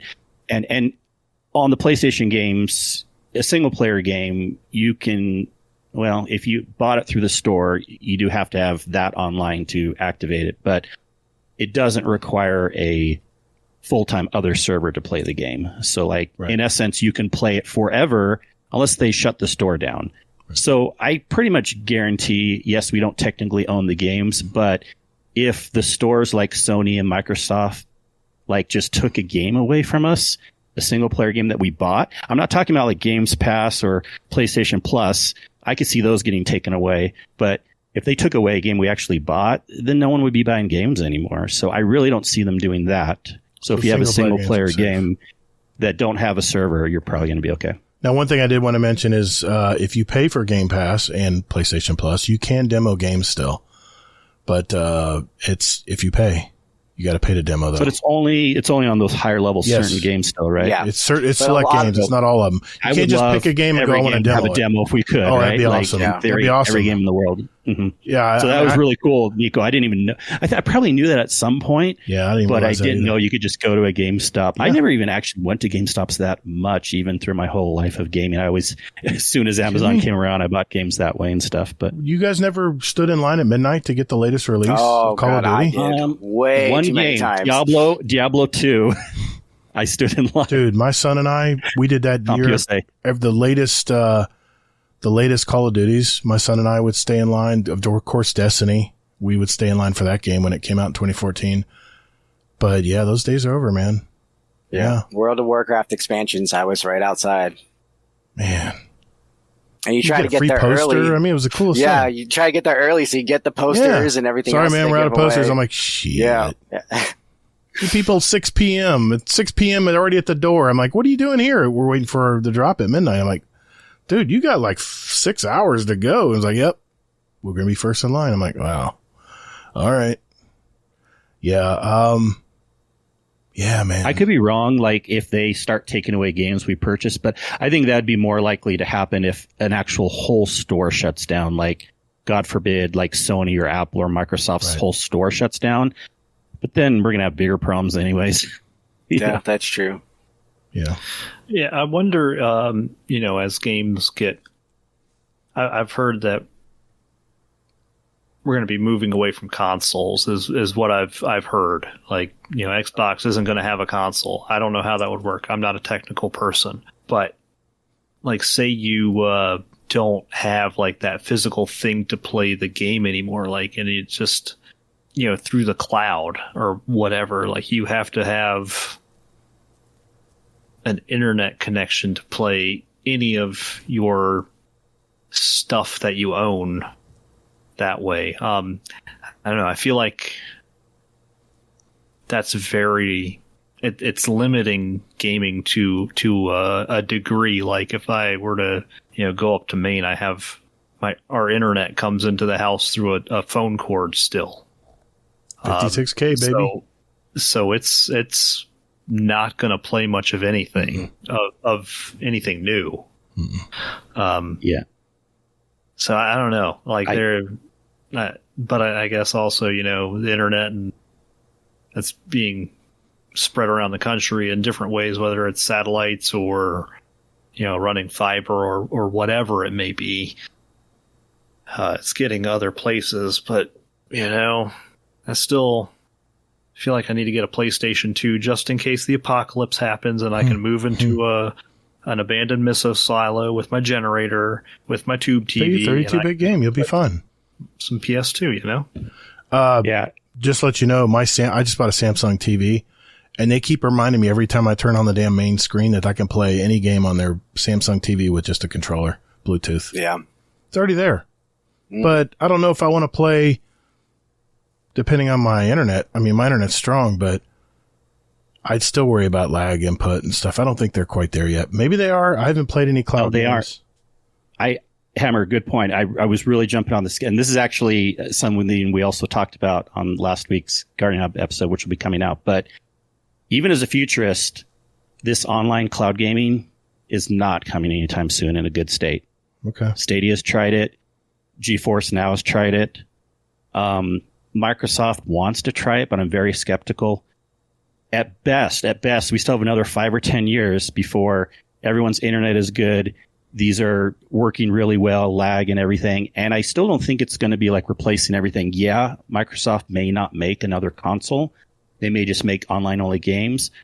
But we're still going to have PCs. So I hate to say it for the console players, but PCs are really more and more where things are going. Yeah. And if you can build a PC, then you can still do the game that way. If you can't, maybe Sony will still make consoles. Or maybe you have to do the cloud Microsoft. I don't know. But PCs aren't going away. I could almost bet like a large amount of money the next even 20 years. Even if cloud gaming gets more popular, PC gaming will be the way to go. Now, I hope they still make consoles. Actually, what I hope, I spend one more minute on this. I hope they start making more pre-built PCs that are a good price, closer to Xboxes and PlayStations, and they have a release every year. They have a certification board, and they're like, this is the gaming PC 2024. And anyone can buy it for like $500-$600. It'll last a few years. It'll play all these games. Then a new game comes out in 2028 that says, oh, you need to have at least a 2026 gaming PC. Well, if you don't have that, you're going to have to get a new gaming PC pack, but you need another $500 instead of a console. It's just a pre-built PC. Yeah. And I really think that, in my opinion, is the way things should go.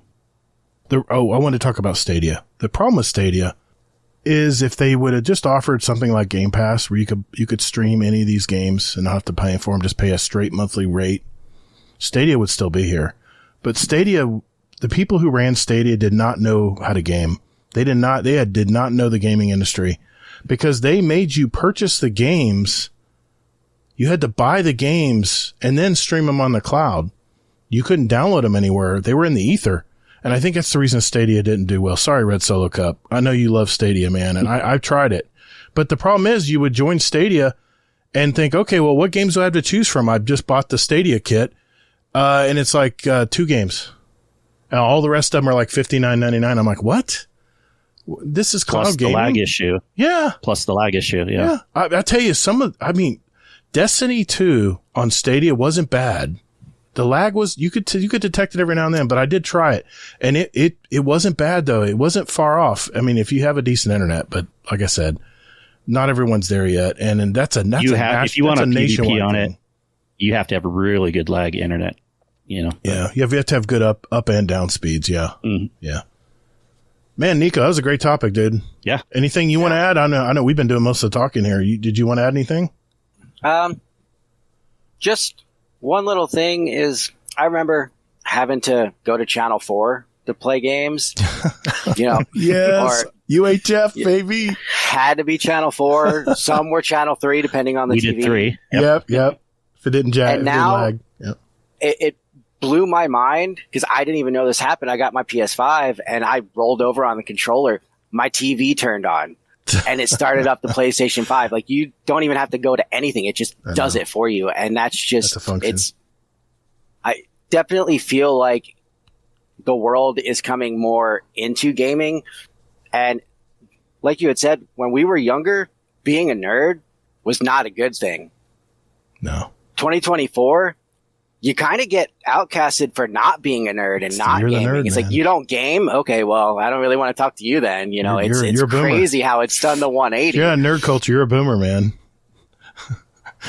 Well, Jack Kingsley, or don't a say weirdo it. Don't one. Don't say it. Damn it. I knew you were going to get it. Great topic, Nico. Thanks, man. Well, that's funny. That's going to kind of tie into my topic tonight. But we're going to take a small break here, and we'll be right back.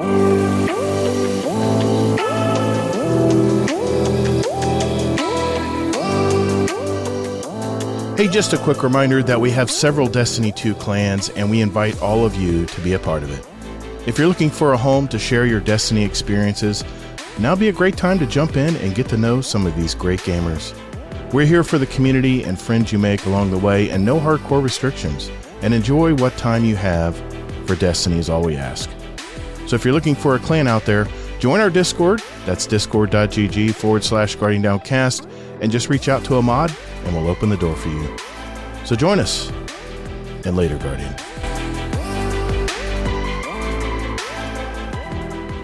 What's up, Guardians? Just want to give a quick This Week in Destiny TWAB for March 21st, 2024. Just going to give a quick rundown of what's going on this week. I'm going to be really brief here, but there were some important things they mentioned this week, and I want to make sure you guys knew about it. They first reviewed the first Onslaught, the new activity coming in the Into the Light DLC coming in April. So they have a video here if you want to see a recap of the live stream. For those of you who did not see it, check it out. It's on YouTube as well, the Bungie YouTube channel. Remember to watch the live streams. The second live stream is coming up March 26th. That's Tuesday Reset at 10 a.m. Pacific. Remember to tune in. And if you listen or watch the stream for half an hour, you get the Those Held Dear emblem. And those of you who watch 2 hours over the next 2 streams, you'll get the Echo Diamond emblem. And I believe you have to watch this on Twitch. It's going to be where you link your Bungie account like you do for the diamond medals right now. And you'll have to make sure that's linked up, and you'll probably earn it the same way you do your diamond medals right now on Twitch. I do not believe you get credit for it on YouTube. I may be wrong, but just in case, if you want these emblems, make sure you tune in on Twitch. All right, the most important thing, if there's one thing in this TWAB this week that you need to know, is the PvP strike team. They have already nerfed and buffed weapons for the new sandbox update. They say this: we've been paying close attention to how the weapon sandbox is shaken out following the 7.3.5 changes, and we have begun the process of fine-tuning the sandbox for 7.3.6. It's very clear that some auto rifles are outperforming the competition in the mid-range, with precision auto rifles in general being outliers. Positive Outlook comes to mind. Prosecutor comes to mind. This is not purely a Prosecutor problem. In fact, 6 of the 10 best performing auto rifles in high skill lobbies are 450 precisions, with Positive Outlook being the strongest. In contrast, the Summoner, while usage is quite high, is not displaying nearly the same level of effectiveness in high skill lobbies, despite the Flint Striker perk in the artifact giving it a boost in PvP. So, after reviewing both the data and the large amount of player feedback, we're going to be making some changes aimed at providing more competition for auto rifles in the mid-range engagements, along with decreasing the forgiveness of precision auto rifles to keep their ease of use in line with their lethality. So, auto rifles, precisions, they're decreasing the base damage across the board 5%. So if you have a precision auto rifle, that is the Amit, Positive Outlook, or the Prosecutor, those are the 3 that come to mind right now, 5% damage decrease. Oh, actually, that's on base damage across the board, whether it's precision or a body shot. Yeah, they got a little bit nerfed. So, hand cannons, precisions increase the base damage by 6%, Adaptives increase body shot damage by 1% and increase crit damage by 4%. This will give adaptive hand cannons a more forgiving range cushion and will also correct the issue preventing explosive payload from killing in 3 crits against all resilience levels with optimum range. Who cares? They're hand cannons. At me. Pulse rifles. Rapid fire frames increase the body shot damage by 3.5% and increase crit damage by 1%. I did notice when I was using my tried and true rapid fire frame pulse rifles in game with the new sandbox that they lost a little bit of effectiveness.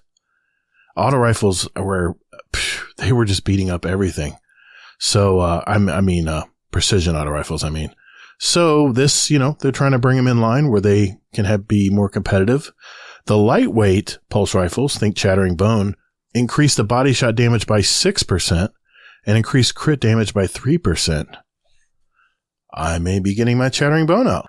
We'll see how this performs. Adaptives increase body shot damage by 5% and increase crit damage by 2%. This was important because I use adaptive pulse rifles as well, and they didn't seem to be as effective. Like I said, the precision frame and adaptive frame, in my opinion, were pretty much dominating the Crucible right now. So they're bringing all the pulse rifles basically up. You notice they did not put aggressive frame or the longer range, slower firing pulse rifles in here. They are leaving those as is. I think they're pretty strong. Scout rifles, rapid fire frames, increase base damage by 2%. This is great news if you own a Mida multi-tool, because it is a rapid fire frame. This will give you that little bit of edge against those Jade Rabbits. So I'll be testing this as soon as the new patch comes through. Bows, lightweights, increase base damage by 6%. Note that Wish Ender and Le Monarque are not affected by this change.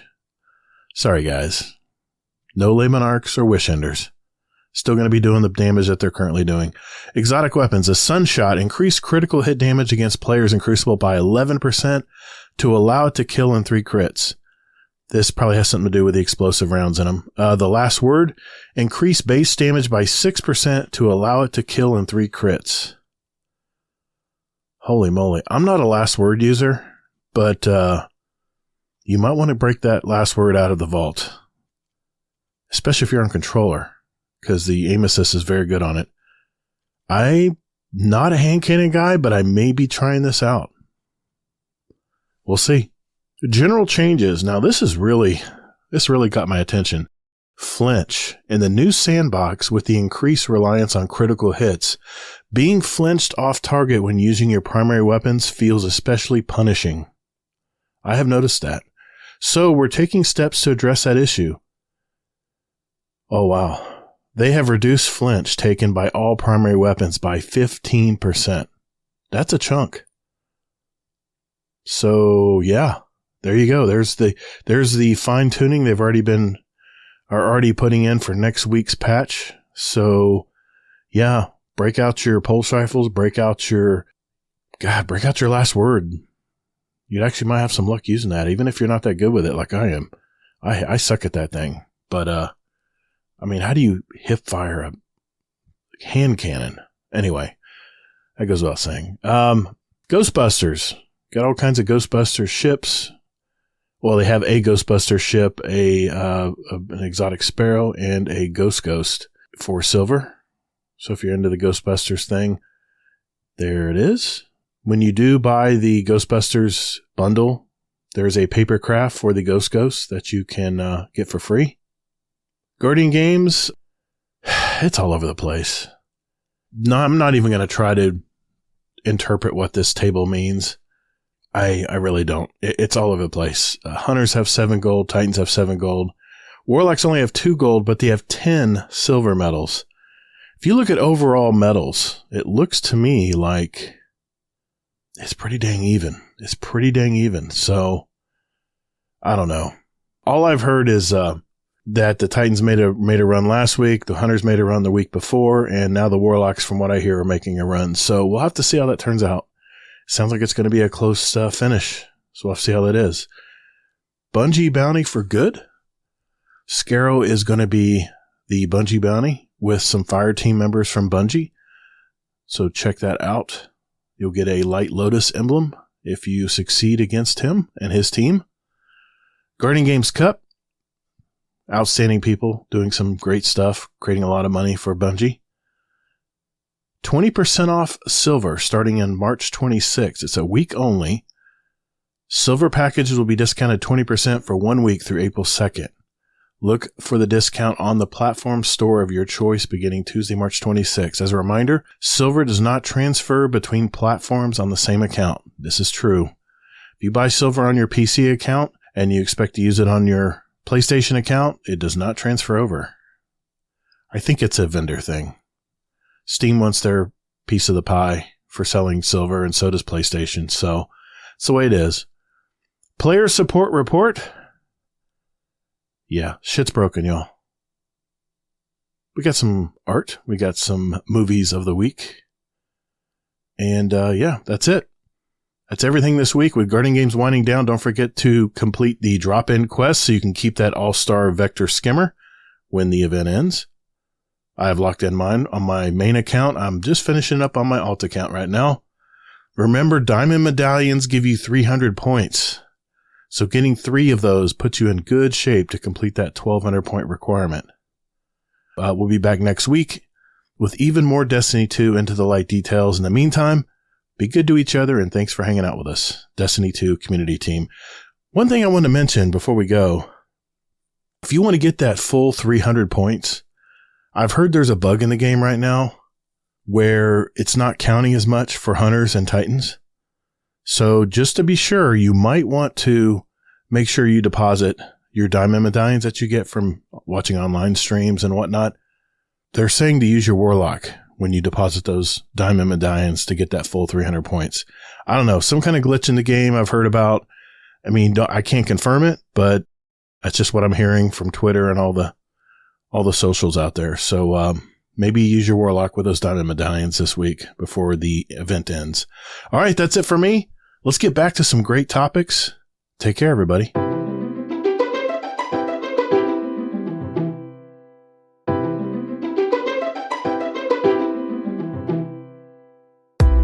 OMG, it's Brittany, and you're listening to Guardian Downcast.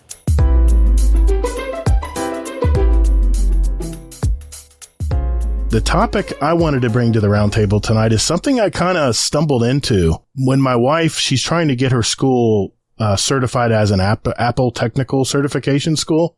It's an elementary middle school, like a combo school. But she got an extensive demonstration of the new Apple Vision Pro. It's a VR AR headset. It's not just a VR headset. It's an AR headset as well. She's not what I would call a technical person. And in fact, she's very much a pad and pencil type when it comes to organization. You should see her to-do list. It's in pencil, by the way. I'm not kidding. She's very old school. No pun intended there. She actually suggested that I go to the Apple store in our local mall and take the demo myself, which I did.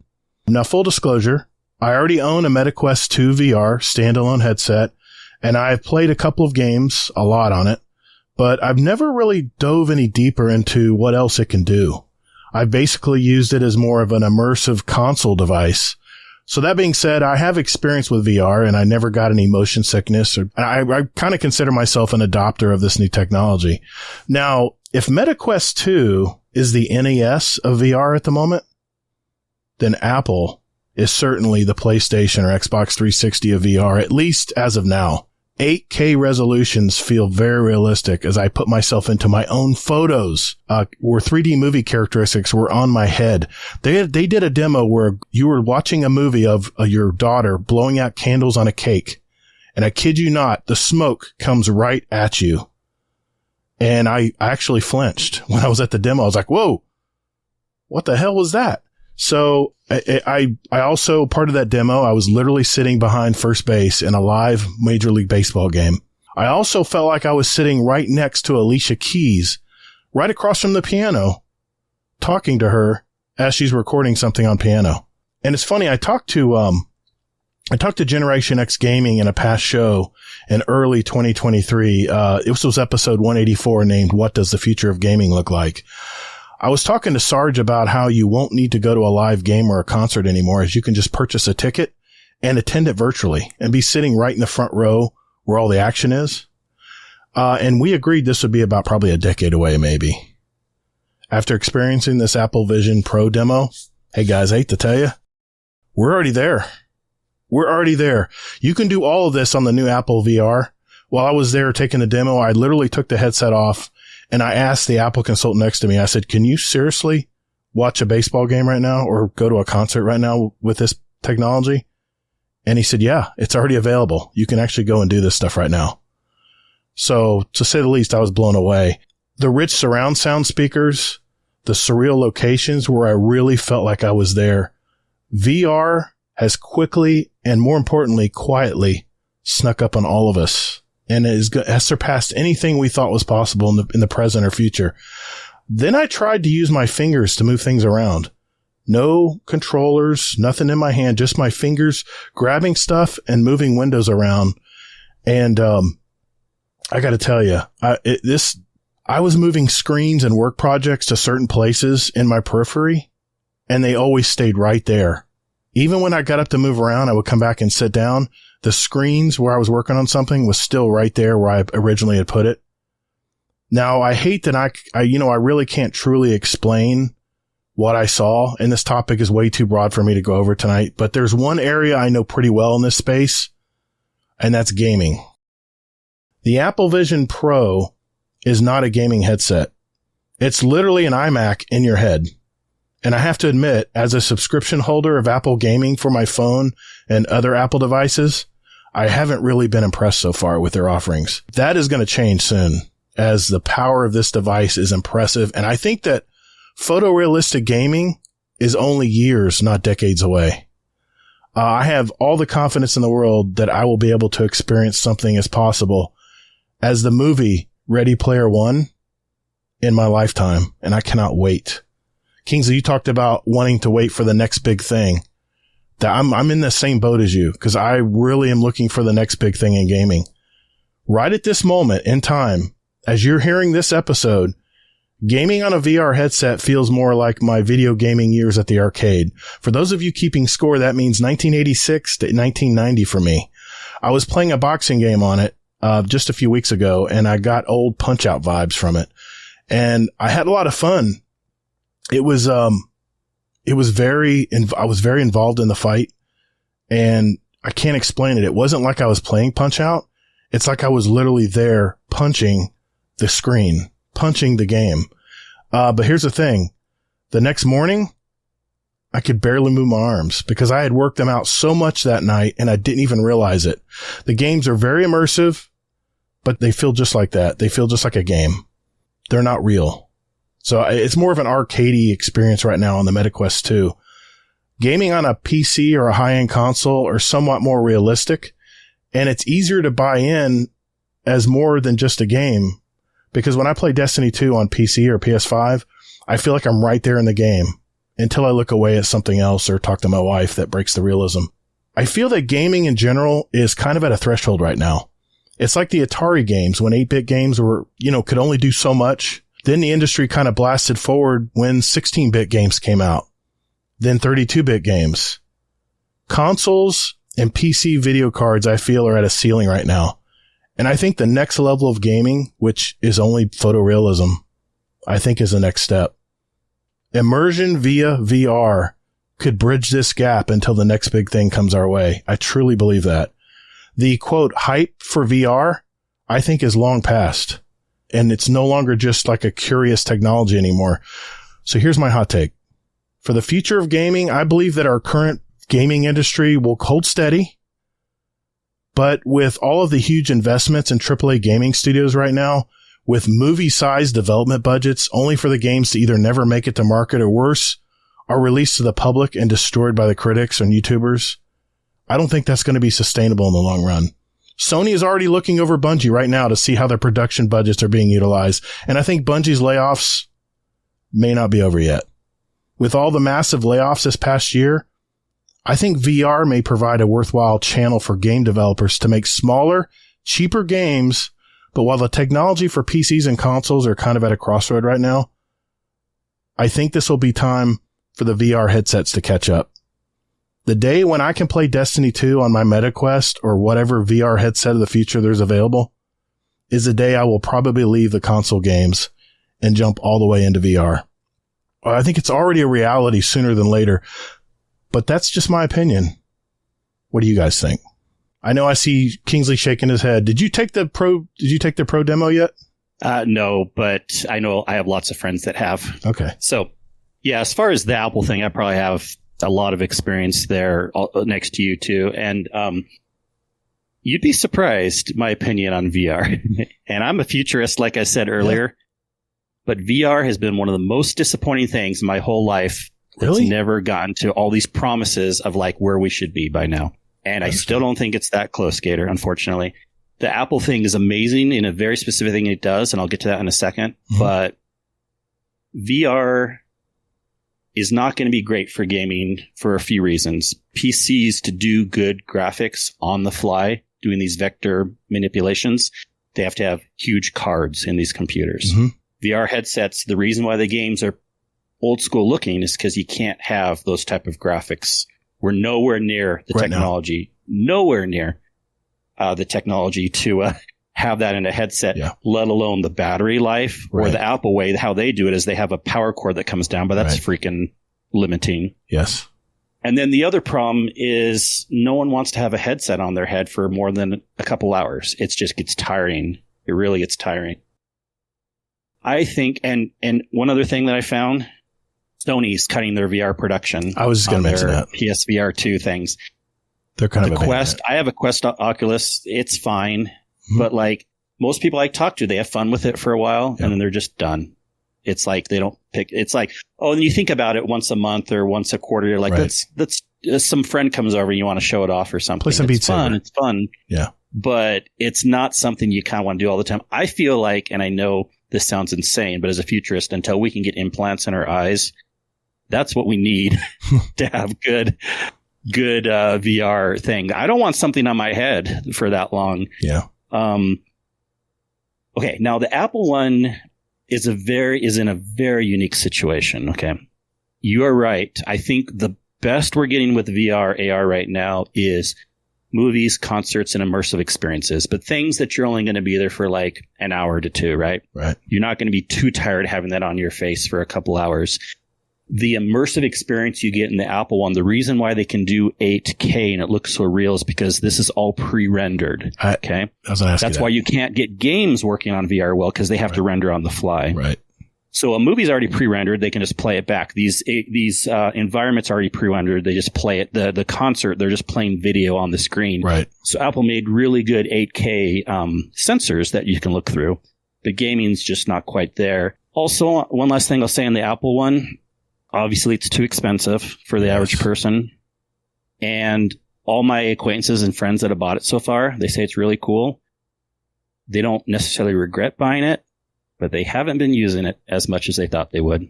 So I'll say on that. I was just thinking that. I said, Gator, if you're loving these, if you're loving playing games, all these immersive punching games, and Beat Saber is a big fan. I'm a big, Guitar Hero fan, so it's very much Beat Saber fills that void for me. Why do I only play it every now and then? The main reason why I think that I only play it every now and then is because it's not a habit yet. Because my VR headset, it's hanging right there. It's on my one of my workout gear equipment there. See it hanging there? It's back here somewhere too. Yeah. And why do I not put it on? Why do I not just put it on and just play?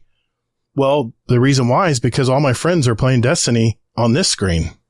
And let's face it, you're right. The rendering, the power of a PC is so much better than a standalone VR unit right now. And I can only play on that thing for 2 hours, and I gotta let it recharge for an hour and a half. Yeah. That's why I don't play on it, because I'm not impressed with the graphics.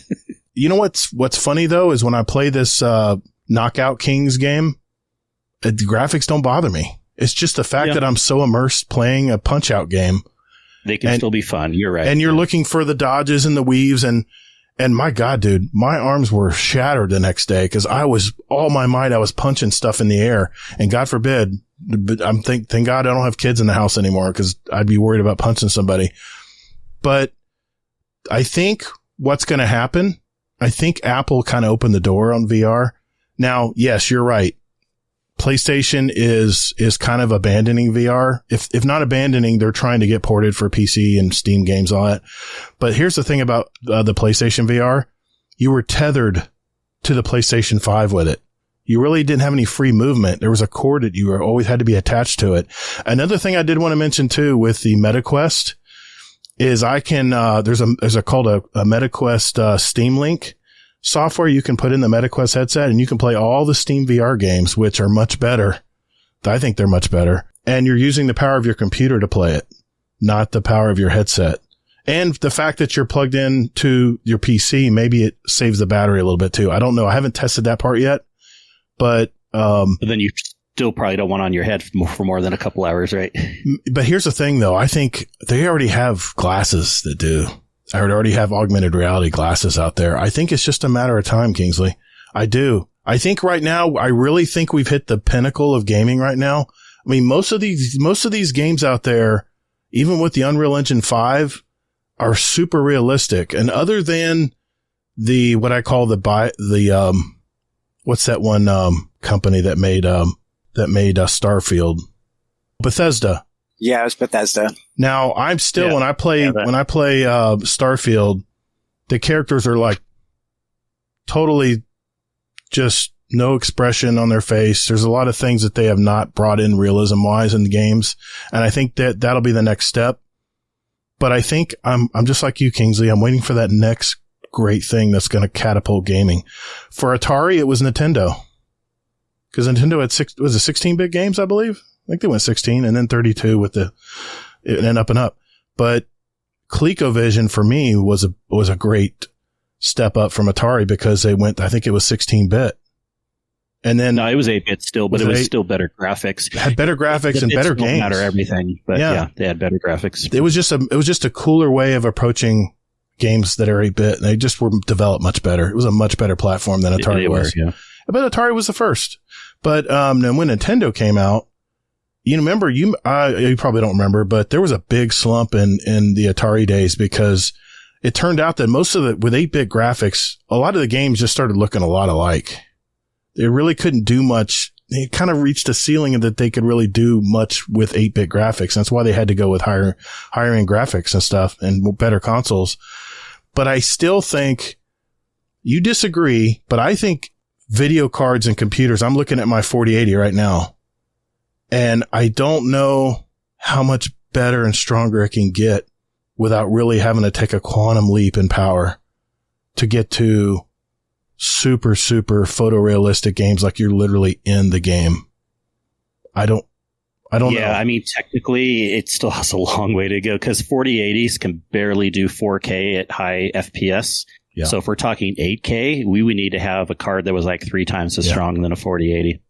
So I think they still have a long way they could go. So could you agree that if I could watch a Major League Baseball like I'm on the field with like those floating cameras, you think that is already here with that Apple? That is here and amazing with the Apple thing. And I hope they make that cheaper. I hope they make like a light version of it that's almost as good. People can experience that because I do know, even though I haven't experienced it yet, I'm still waiting to go in the store, but my friends and everyone has this. That is the best thing about the Apple Vision Pro is that's what blew me away. The concerts, the movies, the experiences. The sports games. Yeah.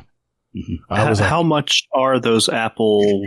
Don't want to know. 3,500 is base. 3,500 base. I wanted one with a terabyte of storage in it because these games. Remember, it's 8K. Like 8K is expensive even for monitors and TVs. Yeah, it is. It's OLED, right? It's OLED in the lenses, I think. Now, see now we'll say this: my MetaQuest 3 right now is $300, but it's 1080, I believe. It's an LED. 1080, I think. Yeah, I think it's 1080.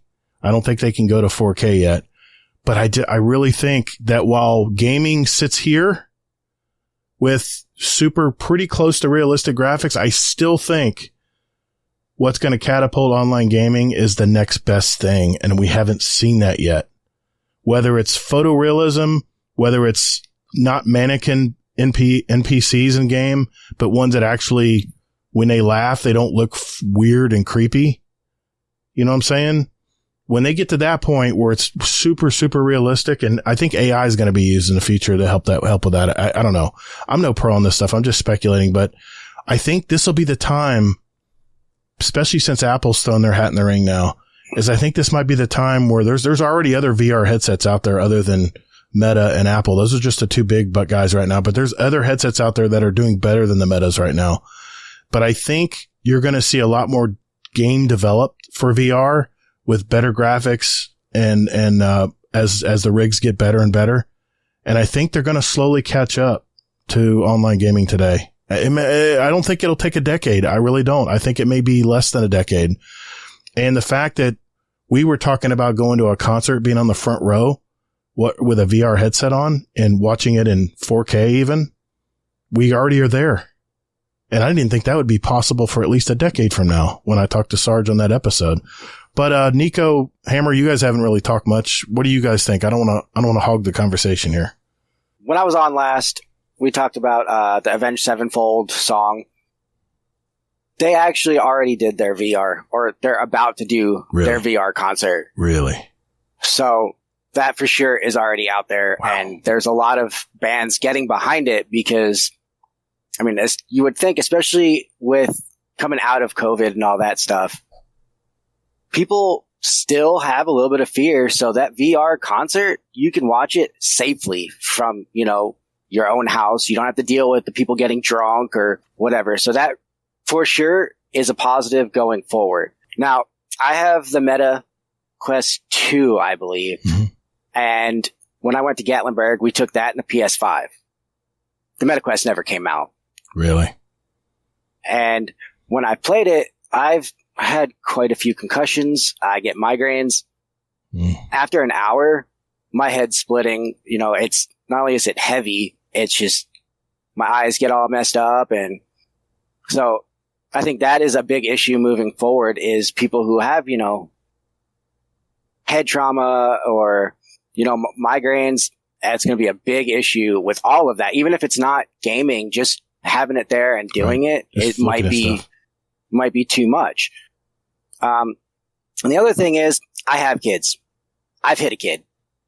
I mean, it's going to happen when you do that. You got it on. You don't see what's going on. Yeah. Daddy hit me, mommy.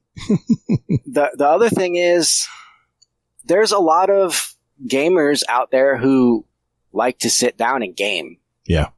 Like you said, you were sore. Mm-hmm. Are gamers really going to want to get there and do a workout? Are there some? Absolutely. Some people are going to eat that up. But others can be like, nope, not for me. I don't want to work out while I'm trying to game. I'll work out, then game, Yeah. And playing certain ones, almost falling over. You see all the videos on YouTube and you get the person who falls into their TV or knocks all that stuff down. I don't necessarily see how they can stop that. Now, I'm not saying they can't, but the technology to stop that, I do think is still decades away. Well, I just want to mention a couple things on your points while I'm thinking about it. Otherwise, I won't remember. The MetaQuest 3 has pancake lenses that you can adjust in and out. So adjust more closely with your eyes, where your eyes are on your head. Also, it's full pass-through now. So you can actually see through and you can actually play augmented reality games now and see your surroundings. It literally will map out. It'll scan your room and map out everything, your furniture, your TVs and everything. And you have a button you can press that will go to full virtual, where you're in a virtual world, like a hanging out area. And then you can hit your button again, and then it goes right back to you can actually see your room. You're actually in your room. It's full pass through, just like the Apple Vision Pro is. It has cameras in the front and inside the headset that actually follow your eyes. As far as the seasickness and motion sickness, they've come a long way fixing that as well, because that was the biggest hang up when it first came out. And third, the MetaQuest 3 and 2 right now has a lay down mode. You can literally lay in your bed and stare at the ceiling and play games. It's already been patched. So you don't have to stand up anymore if you don't want to work out. But I think, to be honest, whenever I've been sitting playing games for hours and I decide to go play Beat Saber and I'm working up a sweat, and I'm not even going to get into the fitness apps they have in these things. There's some killer fitness apps in this thing where you're having fun working out. you're on a beach somewhere slinging ropes and shattering stuff that's getting thrown at you in the air like a game. Like it's like Beat Saber on steroids. But they've already addressed a lot of those issues. But I don't know about you, but I agree, Kingsley. About 2 hours is about the max I can wear it. I need to take it off. Plus, it needs to be charged anyway. It only lasts 2 hours. But with the Steam Link now that they have with the MetaQuest, you can actually play Steam VR libraries. They do have like a Game Pass right now where you can pay $4 a month, I think it is, and they have like all these tons of games, 50, 100, 200 games that you can just try and play all you want for like a monthly $4 or $5 or $7 or something cheap. It's not much. So I just wanted to add that while you were talking about that. But you know what's really would be cool that this is as a futurist how I want to see it go is the technology is kind of here. It's still really far way off, but there's actually such a thing as wireless electricity. That's how you have those little pads you can put your phone on stuff. But right now they don't go very far. Right. And it uses a lot of heat to work. And there's wireless internet and everything like that. But when we get to the point when we can have glasses or contacts that we can put on, and they can wirelessly talk to a PC that's doing all the rendering and also get power so you don't have to have a battery thing, then I'm in. But I don't think there's ever going to be a way glasses or contacts can do rendering of games. They're going to need something like a PC on the side or something like that. Think of the processors in your tiny little iPhone right now. They could get those in. I mean, granted, it's going to be expensive to early adopt this stuff. I get it. But the one thing I did want to mention too about glasses, I wear a slight prescription. I'm a little bit nearsighted and I have astigmatism. They literally have Zeiss lenses that they put over top inside the MetaQuest 360 Pro, Vision Pro.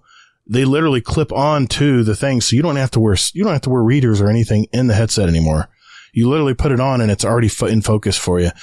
I was standing in the middle of a pond in 8K and it was literally a panoramic picture that I took and I could literally look all the way around and it really seriously felt like I was there. The sound, everything, Dolby Atmos sound and everything. I really felt like I was really sitting on the edge of that pier fishing.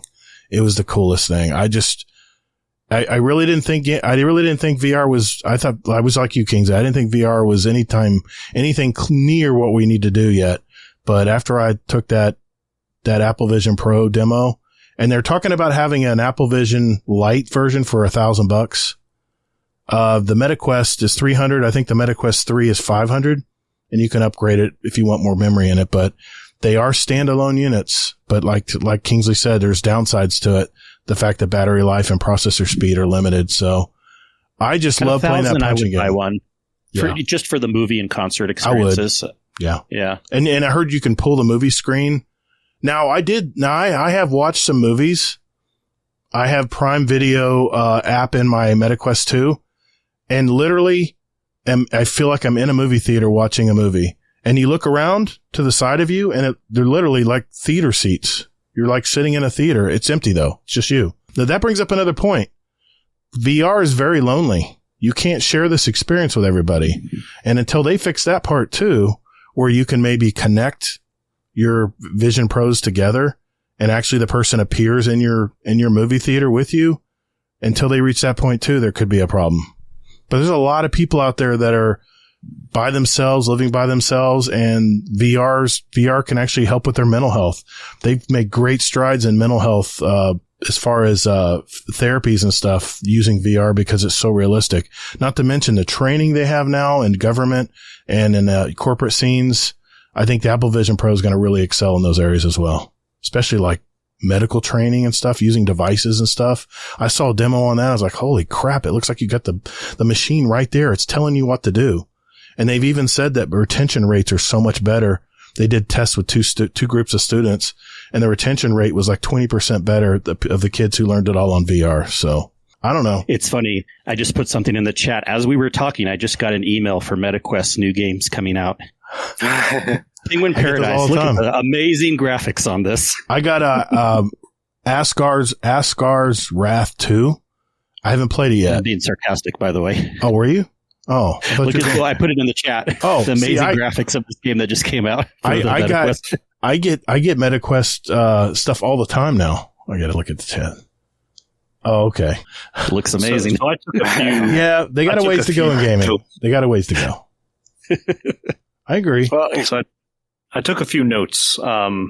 Please. And we've kind of hit some of these, but so like, are you able to play with friends? So far, that's a no, really. Not from really. what I'm hearing. No, well, you can go to you can go to the Meta environment and actually talk to people that have headsets on in other parts of the world. And there's social environments where you can do that. I have not tried that yet because I got a community here if I want to talk to somebody, but it's out there. But as far as playing a game together, I can't answer that, Hammer. I don't know. Okay, so also you had mentioned Ready Player One, and I've read the books, and they had rigs in that book where so you would have you'd have your headset on, and then you would have a haptic suit, so you would feel what was happening, and it would pick up your movements, and then you would have something where you could move without actually moving. Right. So you could experience, I guess, more the whole thing, not just, not just a headset on and something in your hands, or your hands being picked up by the glasses, or however Apple's doing their stuff. But I've seen some omnidirectional floors. Treadmills. I don't think they're out for sale yet, but they're being developed. So they're out there. They're out moving there. Once we get the money. Moving towards that, I think that the whole being able to experience like a concert or a baseball game or whatever, that's like, I think it's interesting, but I think it's like super, super niche. Like, I don't think people are going to be buying headsets to experience concerts. Yeah, I think from from people that go to concerts, like they want to be there at the concert, because you take that headset off, you're just sitting there on your couch or wherever, you're not surrounded by that real energy, the heat of all the bodies around you, or the the marijuana smoke of a Cypress Hill concert, That's in every concert, buddy. Yeah. Every concert has really that pot smoke. See, I don't go to concerts. I don't want to. Dude, I stand in line anywhere and Eric gets smell pot smoke. I'm my neighbors 2 doors down are smoking. I mean, it's everywhere now. But to like the Kingsley, I know you're like way into the business and hardware of all of this stuff, so you have way more knowledge. But the cell phones in our pockets have like way more computing power than a computer that would have taken up a whole room like back in the day. So back in the day, yes, but to be fair, a 4080 card is still 1,000 times better than a phone processor. Okay. It's about the size of football. I'm looking at it right now. Yeah, we're who knows? I keep on hearing we're on the verge of quantum computing. Maybe that's just bullshit. I don't know. That's a whole other subject, yeah. But the whole photorealistic game, which that penguin game you sent in the chat, that it looks not good at all. We're Destiny players, man. We're totally spoiled when it comes to graphics. You kidding me? We look at that game and it got trash, man. Totally. But there are probably still, I don't know if it's millions, but there's a shit ton of people that still play Minecraft. Yep. And they love that game. Yeah. What if you could literally go into Minecraft and actually use the hammers? Literally swing your hammers and play Minecraft. You can. So I'm bonk your head up and down. Yeah. So I mean, is photorealism a barrier for that? Maybe for some, but not for all. Yeah. Correct. Not for all. Yeah.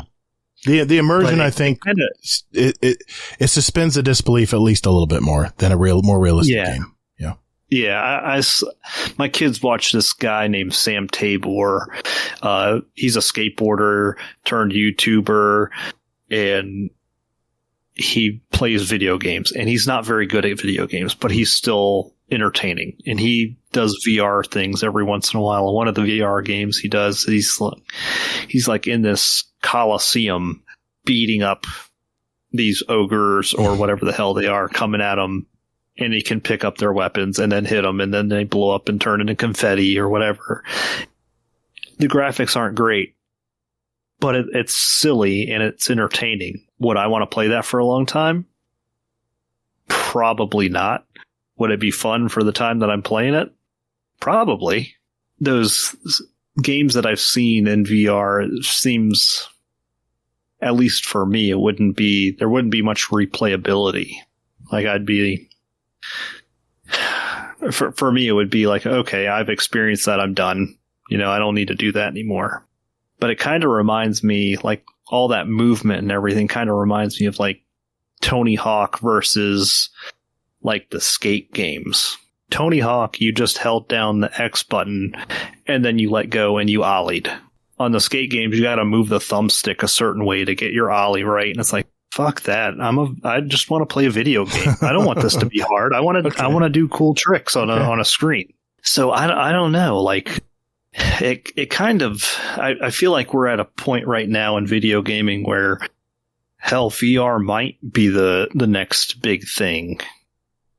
But right now, I don't see it that way. But also, like, I kind of see that as I'll use BMX as an analogy. Like, in the early 2000s, everyone had heavy ass bikes because you needed a bike that would hold up when it fell from like 10 feet up. So you don't have to keep on buying new shit, or you didn't want something breaking. Yeah. You don't want something breaking and then you eat it because your bike broke. Right.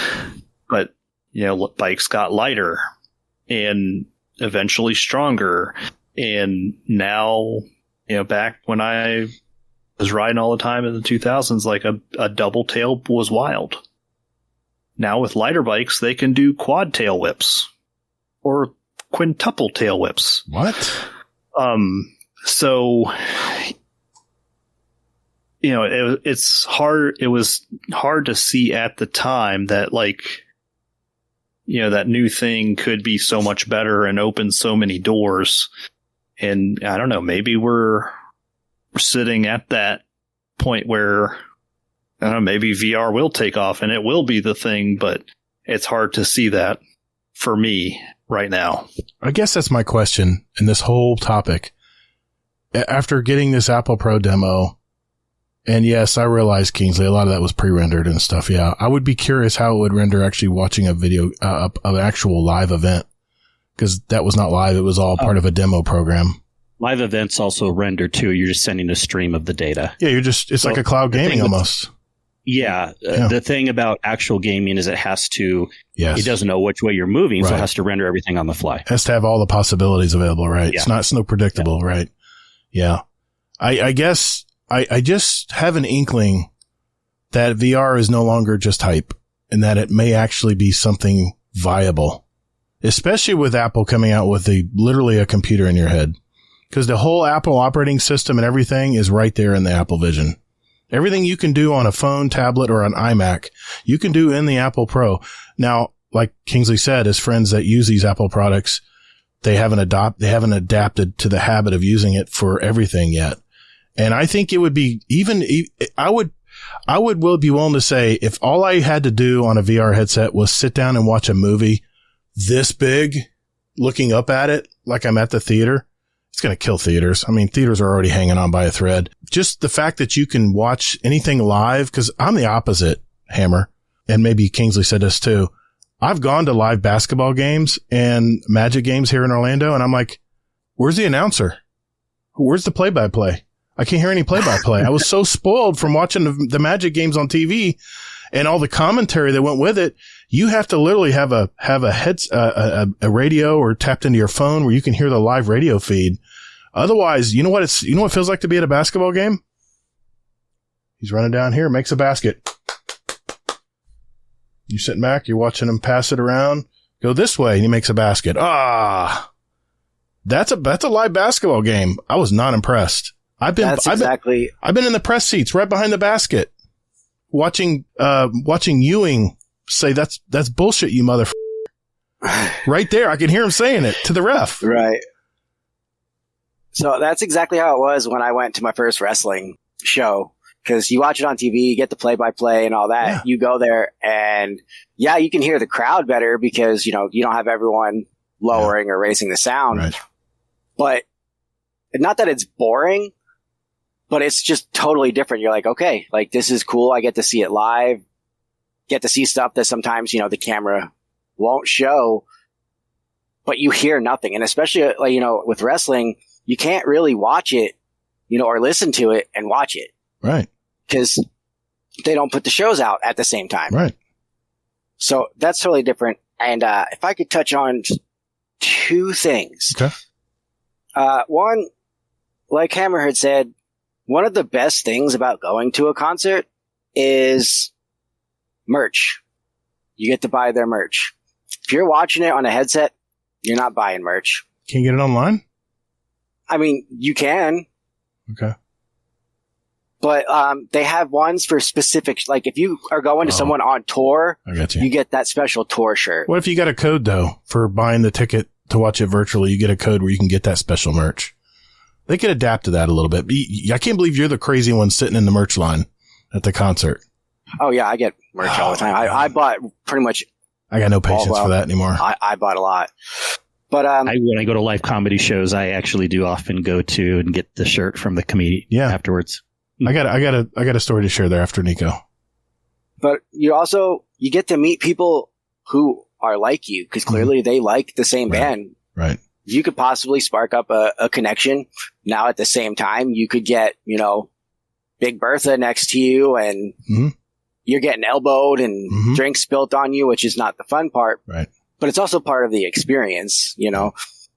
And then in rare occasions, you may actually catch the artist, you know, outside. I've done that. You could get an autograph, you know, or have a conversation with them. Get a selfie. It's rare, but it happens. Virtual, you don't get that. You can pay for a signed thing. That's true. And the other thing is, like you had said about having someone else like in the theater with you. That would be great, you know, if it's a friend down the road. But let's say you want to have your family in there. Think about what it's going to cost for everyone to have one of those headsets in your house. Or what it's going to cost to buy a $20 movie ticket to sit next to them. You know, like, either way, let's just say $3,500. If you've got a family of four. No, that's early adopter price. I'm telling you, the prices will come down. But yeah, I get that. Everyone got their headset? Nope, Johnny doesn't. Well, Johnny's out. Sorry, buddy. You can, here, get your phone out. You can look at it through the Bluetooth because you can do that. Right. Now, I want to share a story because my wife for Christmas bought me Mike Birbiglia tickets at the Hard Rock here in Orlando. It's in the actual Universal Studios park. And I was so excited, man. I was so pumped to see this. It got canceled the first time. And that's why the first Roundtable show was moved to Saturday because I was going to the concert supposedly on Friday. Well, he canceled. He had to reschedule. He had an emergency. I get it. Things happen. So we went just last Friday. I got in there. They have the seats. It's literally it's like a theater. It's like a giant theater with a little balcony above. They had the seats so pinned tight together to make sure they got every person in there. I literally was the most uncomfortable I've ever been. And my wife was on the end next to the balcony where I could take up half her seat. But the people who moved in beside me, they had no plans on sharing anything. And I literally felt like this. I'm a big dude, man. I was tight in this seat. And all I can think of is, one, I need to pee. I know I'm old. And two, I'm going to start cramping because I can't move. I'm so uncomfortable. And it took away from the enjoyment of the comic. But here's another thing. I was not right in front of the stage. So I had to put my glasses on so I can even see him clearly on the stage. Now, I'll tell you what, if I can buy a VR headset and go to that same concert live and be at the front row, I'm telling you, I think this is going to be big. I think this is going to be the future of concerts and stand up and sporting events. Because think about it. You're limited to how much money you can bring in. And yes, they're not going to buy refreshments and stuff, But if you knew that there were millions of people that are paying a portion ticket price or maybe the same to be there live, think of the money possibilities for these venues. The artists I know will embrace it because if they can only fit 10,000 people in an arena to watch them, what if they can get another 50,000 or a million people to watch it in a VR headset through this one camera that's tied into the VR stream? Think of the money opportunities for them. And you get a full, and you can look around. You can look around and see everybody getting excited around you. Just like at that Alicia Keys concert or studio recording I was looking at. I can look around and see what's going on. And it was so crystal clear. It literally felt photorealistic. I felt like I was literally right there next to her. But I may be pie in the sky, but I think at least that part right now is going to be big. But the gaming, which is what we do know, and I agree with Kingsley, they still have a ways to go. But I think because we're at kind of a threshold, I'm not trying to repeat myself here, in gaming right now, and all these studios coming out with, I feel like we're kind of in an Atari moment right now. I feel like a lot of games are very similar right now. And there's some good ones, there's some bad ones, but it doesn't matter. The developers have to spend so much money in these studios to make these games. And not to mention that, they have to spend 3 to 5 years to make one game. If they can make cheaper, more immersive games for VR that don't quite require as much development time, I'm just saying it might be where some of these studios decide to go. And for that reason, I think that maybe VR may start catching up. That's all I'm saying. Well, I'm going to play devil's advocate for just one little thing. Uh-huh. While, yes, it'd be great to have, 100,000 to 1 million people at the concert. Right. Some of those artists feed off the people. Oh, I agree. But you can still have the live audience though to feed off of, and you get that energy too because you're right there in the middle of it. I get it, man. But I've been to a lot of concerts where they suck. It's too loud. I can't hear for a week after I get out of the concert because it's too freaking loud because they have to pipe it so loud in these concert halls are so freaking loud now, and the speakers are just right there on you. I'd rather keep my hearing for another couple of years and watch it on a VR headset. But that's my demographic. I'm a Gen Xer. I've been to the Van Halen concerts. I've been there, done that. I got the t-shirt literally, but I'm to the point now where I'm willing to pay a little extra for a headset and say, all right, honey, we're going to watch the Van Halen concert tonight live. And, let's put our VR headsets on. I bought tickets for us. Just saying it might be there. It may not be. I think, really it's going to be a matter of quality of the product going up and price of the product going down. Once those two things happen, I think you'll probably see more people jumping in. But for the Apple, whatever they're called at the moment, Vision Pro, that's way out of it's way too expensive. Most people's price range. You can buy and the Meta's not Oculus quite there yet. Yeah. You can buy 7 headsets for your whole family for the same price as that Vision Pro. You can buy a car. Almost. Not much of a car these days, Nico, but you could buy a car. Still. What can you buy for $3,500? I mean, probably an old car with 200,000 miles on it, maybe. I don't know. But hey, that might be someone's first car. They may remember that forever. Well, that's true. But they're probably not going to be in the market to buy a Vision Pro. Sorry, I hogged my time. I went over my time. I'm sorry, guys. Or they can buy a headset and do a driving simulator. Drive a car VR. They have them already. I'm telling you. You can learn how to drive on a VR headset. Or you can buy a really nice PC and 8K monitor. That's true. That's true too. To look even further past the VR, you remember that show, The Peripheral, which unfortunately I believe is canceled. Yeah, that was good. They didn't even do. It was just like probes on the head, and somehow they go into the gaming world, and that would be fantastic. That was a great show. Yeah. All right, that's my time. I'm sorry. I know we got one more topic, and I know I really want to talk about this. Kingsley's up next. We'll be right back. Hey, Guardians, would you like to send a question for the show to us? There's several easy ways to do it. First, join our Discord server. That's discord.gg/GuardianDownCast. There's also a join link in our show notes down below if you just want to click and join. We have Guardians from all walks of life and all over the world, from new lights to day one players to hardcore gamers. There's also a channel labeled Podcast Questions where you can type in your question for the show. Hey, so come hang out with us. You can also email us with your question at guardiandowncast@gmail.com, or we occasionally post something in an upcoming show or guest on our X handle at guardian_D_cast. Finally, you can send us a voicemail with your question at guardiandowncast.com, and we might play it on the show. Think of it as talking with us right on the podcast. Hey, I love voicemails, so let's hear them. Thanks for listening, and later, Guardian.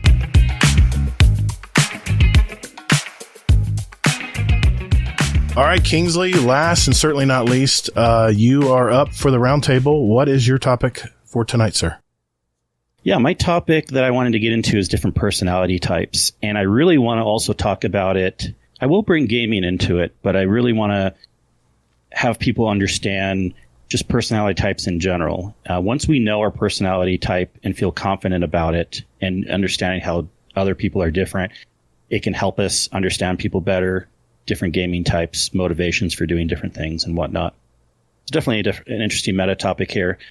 But I was kind of mentioning, before in between segments that if I wasn't in IT, I would definitely be a psychology major or something like that. I geek out with this stuff in a different life. That's what I would do. And there's one personality type that I really like. Now, it isn't gospel. You have to be able to, when you take these tests, take it with a grain of salt, and you can even say like, okay, maybe I know myself better on this one aspect. I'm a little bit more this way, but it can really help give you a starting point.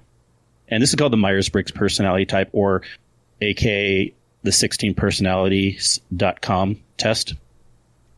And anyone listening to this, check it out. Go to 16personalities.com and you can take this test. And it kind of breaks, you've probably seen or heard people talking about a lot of these things. It breaks it into 4 different groups, and each group has 2 different options. So when you start with the first one, a lot of people have at least heard this, extrovert versus introvert. So you're either an E or an I. And contrary to popular belief, it doesn't just mean how outgoing or shy you are. That's not what extrovert or introvert means.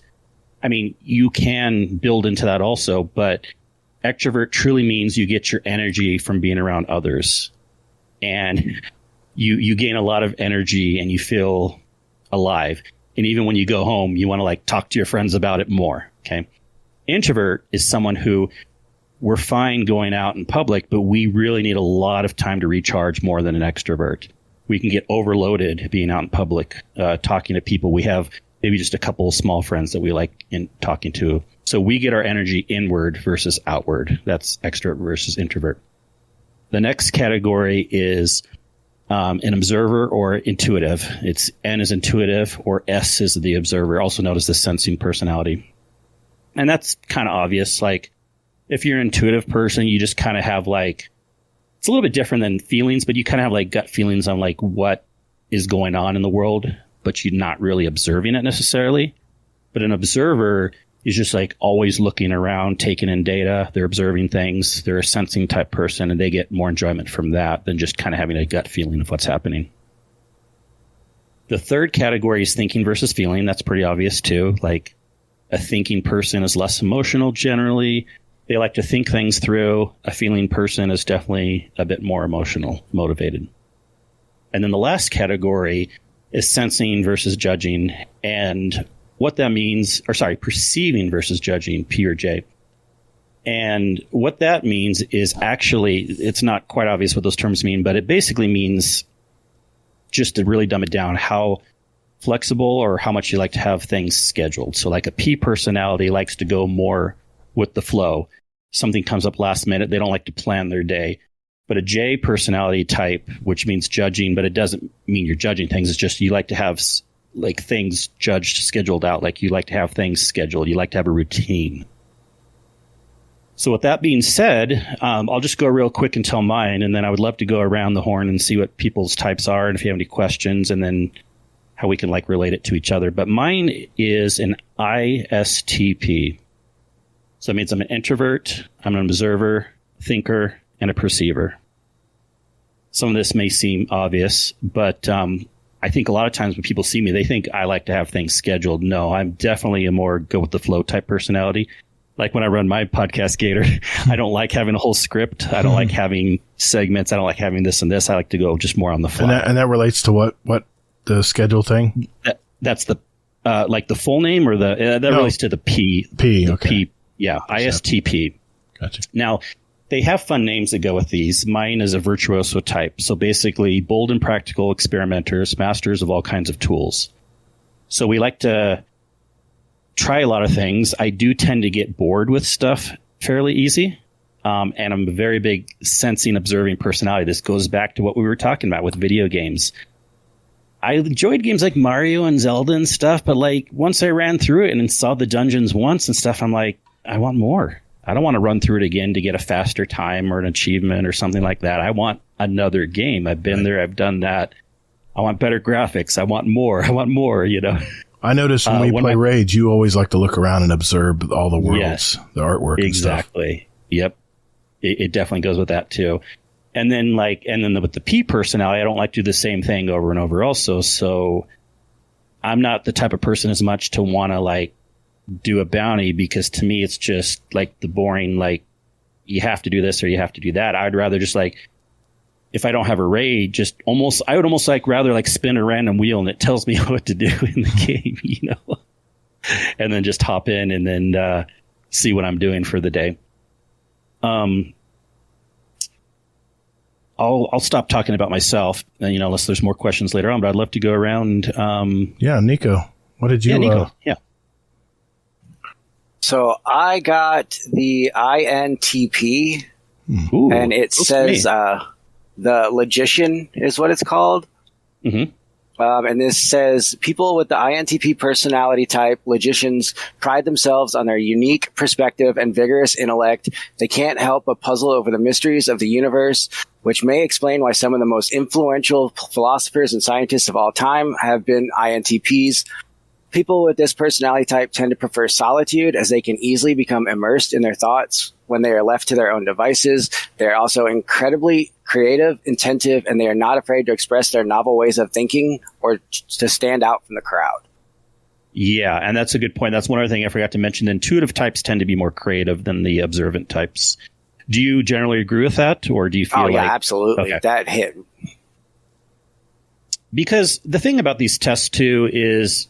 anyone can vary, right? Don't take it with gospel. Anyone can feel like they have a day where they're more of an extrovert or more of an introvert, but you really have to kind of like look at your life overall and say, what do I feel like I'm more like when you're taking this test? And it says you're an extrovert. You're like, do you agree with that? Do you feel like in general throughout your whole life, do you generally like to get more energy from being around others, or do you like to recharge with yourself more? Oh, I'm by myself. Yeah.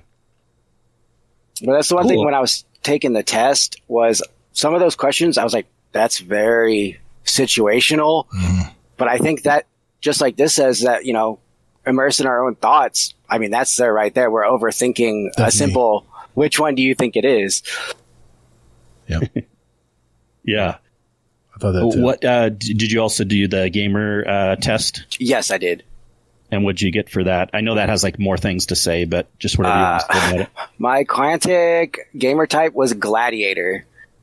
Gladiators are competitive gamers who are more likely to identify as hardcore, and they want to engage them using a broad spectrum of features. They're looking for an epic skill-based experience in the games they play. All right. And how do you feel about that? That's accurate, because going through these, a lot of these were like playing World of Warcraft, and I was like, yep, did that. And XCOM, Fire Emblem, played that. And multiple were Mass Effect, and I played all the Mass Effects. So that absolutely is accurate. Yeah, and they'll also have like a little graph below. And we don't have to go through all of them because there'd be too many, but they have like primary and secondary motivations, and they kind of show like you like certain things more than other things, you know, in a game. Yeah, me and my wife compared ours, and I have just about everything covered on both. Like my graph is almost completely full. And she's like, how did you do that? And I was like, that's just how I game. I mean, I'm everywhere. Nice. Did it say did it say famous people down below that you that are like your personality type? I was thought that was cool. It does actually. Guess what one of mine is? I don't want to necessarily claim it, but Tom Cruise. Really? Is for me. But yeah, did you see Nico? You can look down at the bottom of yours if you get a moment. But Strengths and weaknesses. Bill Gates, Albert Einstein, Wow. Isaac Whoa. Newton, whoa, Neo from The Matrix. Damn. Yeah. I wanted Neo. Yeah, that's definitely the fictional interesting. ones are funny. That's cool. Yeah, so you would say though, like you kind of a jack of all trade in games, or do you have a certain thing that you prefer more? Like anything on the chart, it was a little bit higher on. No, I play a little bit of everything. I have plenty of itches I need scratched, but when I play certain games, like, you know, Destiny, and I'm doing the raids, I'm on top of that. Like, I'm really focused on doing the best that I can. That goes with the hardcore. Same thing with the Warcraft. And then, you know, playing something like Minecraft or Mass Effect, you don't really have to be hardcore on that, but you get that RPG and creativeness. So, I mean, it was pretty accurate for each little thing. Awesome. That's pretty cool. Hammer, did you take the test? Yes, I got Myers-Briggs, an INFP, and that is a mediator. I'll be damned. Introverted, Son of a bitch. intuitive, feeling, perceiving. So they describe it as they tend to be quiet, open-minded, and imaginative, and they apply a caring and creative approach to everything they do. So yeah, that sounds about right. Wow. Yeah. That's amazing. I think with a lot of these, it's like totally obvious. Like if we're an introvert versus extrovert, some of the other ones may be like a little less obvious. But again, it was you said an ENFP. Is that what it was? INFP. Right, INFP. Yeah. So, so you definitely do you feel like you're more of a feeling person than a thinking person? If you had to pick one over the other. I don't know, man. I think I straddle that one. Oh, sure, and you can. Yeah, but I mean, fucking feelings are important. Like even if they're completely like off base, they're still, you know, you still got to deal with those feelings, you know. Of course, this isn't getting like all deep, like you know, psychology, like as far as working through our feelings, like, but it's more like what motivates you more. Do you, when you're making a decision, are you going to go more off logical thought, or could you maybe just go off of a feeling when you're I'm going to think about it. I'm going to think about it way too much and then not do anything usually. Yeah. So you really could be on the border there, and it may be one that you want to kind of like, you know, self-reflect over time and think, you know, are you more of a thinker or a feeler? And maybe you're pretty close to the middle. You don't have to be exactly on one side or the other, but it can also be helpful to kind of look into that a little bit. Yeah. And then for the gamer type, I didn't look into what all the different ones were, but I got skirmisher. I want fast-paced team arenas that are accessible and easy to jump into. Highly spontaneous gamers who dislike games that require thinking and planning. Yeah. Don't require thinking. I'm a fucking titan. Who would have thunk it? So maybe that could go back to why sometimes you get frustrated in a raid. You don't want to have to like deal with the stuff as much. No, well, I like raiding. The only raid I really don't like is Vow.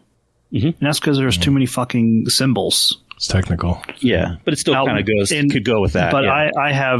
I'm pretty sure I'm on the spectrum. I haven't been tested or anything, but I've also had like multiple concussions. I cannot remember things. So, you know, in the first encounter where you guys are like, you know, I got this symbol and this symbol. It's like, okay, that's cool. Well, what symbol do you have? I don't fucking know. I was in there like 45 seconds ago. I can't remember what I saw. Yeah. This is making so much sense now. But the like fast paced arenas and jumping in with friends and yeah, I don't want to. I'm not like trying to master a solo dungeon. That's not fun to me. Yeah. Like, I want to get in there. I want to play. I don't want to spend my precious playtime setting up. Or I don't want to keep on running my head into a wall, failing at something. I want to play video game to have fun. Perfect. All right, Gator, and then I definitely want to get some thoughts afterwards, and then any other discussions. I knew there was a reason why me and Hammer got along so well when we met. I'm also a mediator. Oh. I'm an NFP-A or an NFP-T. It says although with the I, the I at the beginning too, right? Mm-hmm. Yep. Introverted NFP-A and -T. Although they seem quiet and unassuming, people with the INFP personality type mediators are vibrant, passionate in their lives, creative and imaginative. They happily lose themselves in daydreams, inventing all sorts of stories and conversations in their mind. That's me. INFPs are known for their sensitivity. These personalities can have profound emotional responses to music, art, nature. That's me. And the people around them. They are known to be extremely sentimental and nostalgic, often holding on to special keepsakes and memorabilia that brighten their days and fill their heart with joy. Idealistic and empathetic people with the INFP personality type long for deep, soulful relationships, and they feel called to help others. Due to the fast-paced and competitive nature of our society, they may sometimes feel lonely or invisible, adrift in a world that doesn't seem to appreciate the traits that make them unique. Yet it is precisely because INFPs brim with such rich sensitivity and profound creativity that they possess the unique potential to connect deeply and initiate positive change. Man, they nailed it on the nature. And remember, I'm always talking about how music brings me right back to that memory. Man, that all fits me to a T. What was your title, Kingsley? Virtuoso. Virtuoso. It's okay. kind of an interesting one, but okay. Real quick on yours, you surprised me on the P, because I always got the impression you said things you like routine. I do like routine, stuff. so maybe I'm on the spectrum. And that is a J type, so you may want to look into advocate. That is the INFJ versus the INFP. Okay. I'm not saying one way or the other, but especially people that are on the border. Search for advocate? Yeah, you can search it on the page, but I'll read it here. Is idealistic and principled. People with that type aren't content to coast through life. They want to stand up and make a difference. For these compassionate personalities, success doesn't come from money or status, but seeking fulfillment, helping others, being a force for good in the world. While they have lofty goals and ambitions, they shouldn't be mistaken for idle dreamers. People with this personality type care about integrity, and they're rarely satisfied until they've done what they know to be right. Conscientious to the core, they move through life with a clear sense of their values. They aim to never lose sight of what truly matters, not according to other people or society at large, but according to their own wisdom and intuition. I mean, the word advocate, you always say you like to be an advocate for the new player, in Destiny. It's true. Maybe. So, maybe I'm running the edge on that. Yeah. Yeah. But I was very shocked. Both are great. Was that too. But see, this is one of the things about this too, is it's a starting point, right? It's something that it goes really deep in here with this website. Yeah. But look at the J too. Like, you got to think, like, do you really truly like to have more routine in your life or have more flexibility? And then you can then you may be a J, an INFJ, but advocate. Okay. Regardless. What was interesting is when you were reading that, Gator, it said you like to keep, for the INFPs, like you like to keep keepsakes and things like that. The bar ends on my bicycle are the same bar ends I've had since 9th grade. Yep. And I will never get rid of those things. I've had those bar ends on whatever bike I've had for the past 24 years. Really? Interesting. Yeah, that's wild. I didn't read that far down, I guess. One night I sat down, I think it was after bowling. In fact, I took it while I was bowling that night, because there's time when you just sit. And I did not take the gaming one, though. I'm curious what you think I am on the gamer, Kingsley. Well, the gaming one has a lot more to it. Like, they have like 9 quadrants where it shows, like, do you prefer, it has a name at the top, but also it tells you, do you prefer excitement more, or competition more, or fantasy more, or discovery more, or completion more, or challenge more? And so, like, for me, I like excitement, discovery, and completion a little bit, but I do not like competition, aka Crucible. And I don't like challenges much. I mean, it's fine. I could take it or leave it. And then they have primary motivations like social, action, immersion, creativity. I like social. I like action the most, and then social is the second most. Okay. I need to take this. I'll take it now. Yeah, but let's get in discussion about gaming some, because I think this can really help us too when we know our personality types, because we often make blanket statements like when we want games to be different or to be better, like if they only added this and they only did that. I think we often need to look and say, like, we're probably saying that coming from our own preferences, which is fine, but we have to understand too that not everyone has the same opinion. That's why Destiny has always been, in my opinion, the hardest game. It's impossible for Bungie to get it right, because they try to do this and they try to do that, and then people want something different on the other side, and they do this and do that, and people want something different on the other side. Right. It's always this ebb and flow. I almost always kind of thought Destiny tried to do too many things. PvE, PvP, all these things. And it's hard to do it all. For example, I know a lot of times, people say Crucible they like because it's always changing or whatever. But for me, Crucible is boring because the maps are small.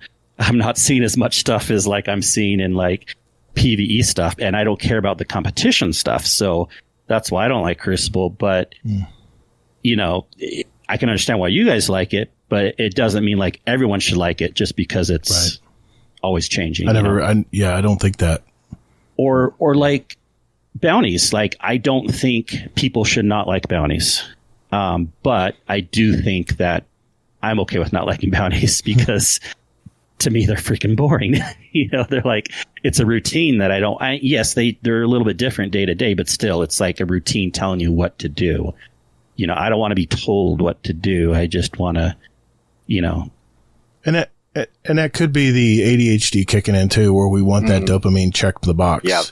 I was going to say complete dopamine. Because when I'm a pad and paper pencil pad and pencil paper person too, like my wife, but she'll just scratch through it. I have to put win 50 points next to it because I have to feel like I'm getting some kind of dopamine rush for that. Whereas my wife just crosses it off and she feels good for the day. I have to have some kind of score. I have to gamify it. Yeah. Yeah. And I always have to remind myself, I love raiding, but the main reason I love raiding is the experience of exploring. And yes, at some point the exploration's done, but then my second motivation is the social aspect. So I love taking new people through, and then that's still a new experience because even though the arena hasn't changed, it's new for me because all of us as a team is constricted on how the new person is doing. If they're doing awesome, then we have fun. And if they're not doing as good, it's not like we're not having fun, but then we're having fun finding a way to help teach them or work around that. And to me, that's so interesting. But I have to remind real quick, and I'll just say, I have to remind that a lot of people's motivations for raiding is collecting stuff in the weapons. And to me, that's not my main motivation. I like weapons, don't get me wrong, but like that's secondary. And I have to remind myself it's okay that people are coming in the raids to get a weapon and they don't care about exploring and learning the encounters as much. They just want to pass it. They just want to get the weapons. And I used to be like, they're not really enjoying it though, but it's okay. I had to tell myself it's okay. See, I'm the opposite. I'm like, I need to know the steps. Give me the steps. So I can plug in the steps. I need to go to A and then B and then C and then come back and do D. I just need to know the path. I need to know, tell me the steps, let me get the reps, and I just want to get to the end and be successful. Yeah. We definitely differ in that area. Well, and so many people do. That's the thing. We're just comparing like the four of us, but right. I think it can be really cool just not only in gaming, but just people you talk to in general and just like kind of trying to kind of feel them out, feel them out and say like what motivates them. And then you can have empathy for other humans. You can understand that maybe that's why so-and-so doesn't like to go out to the bar, or that's why so-and-so is not as creative. Like I'll tell you this too. There's a lot of like people that talk down, especially extroverts, will think introverts are weird.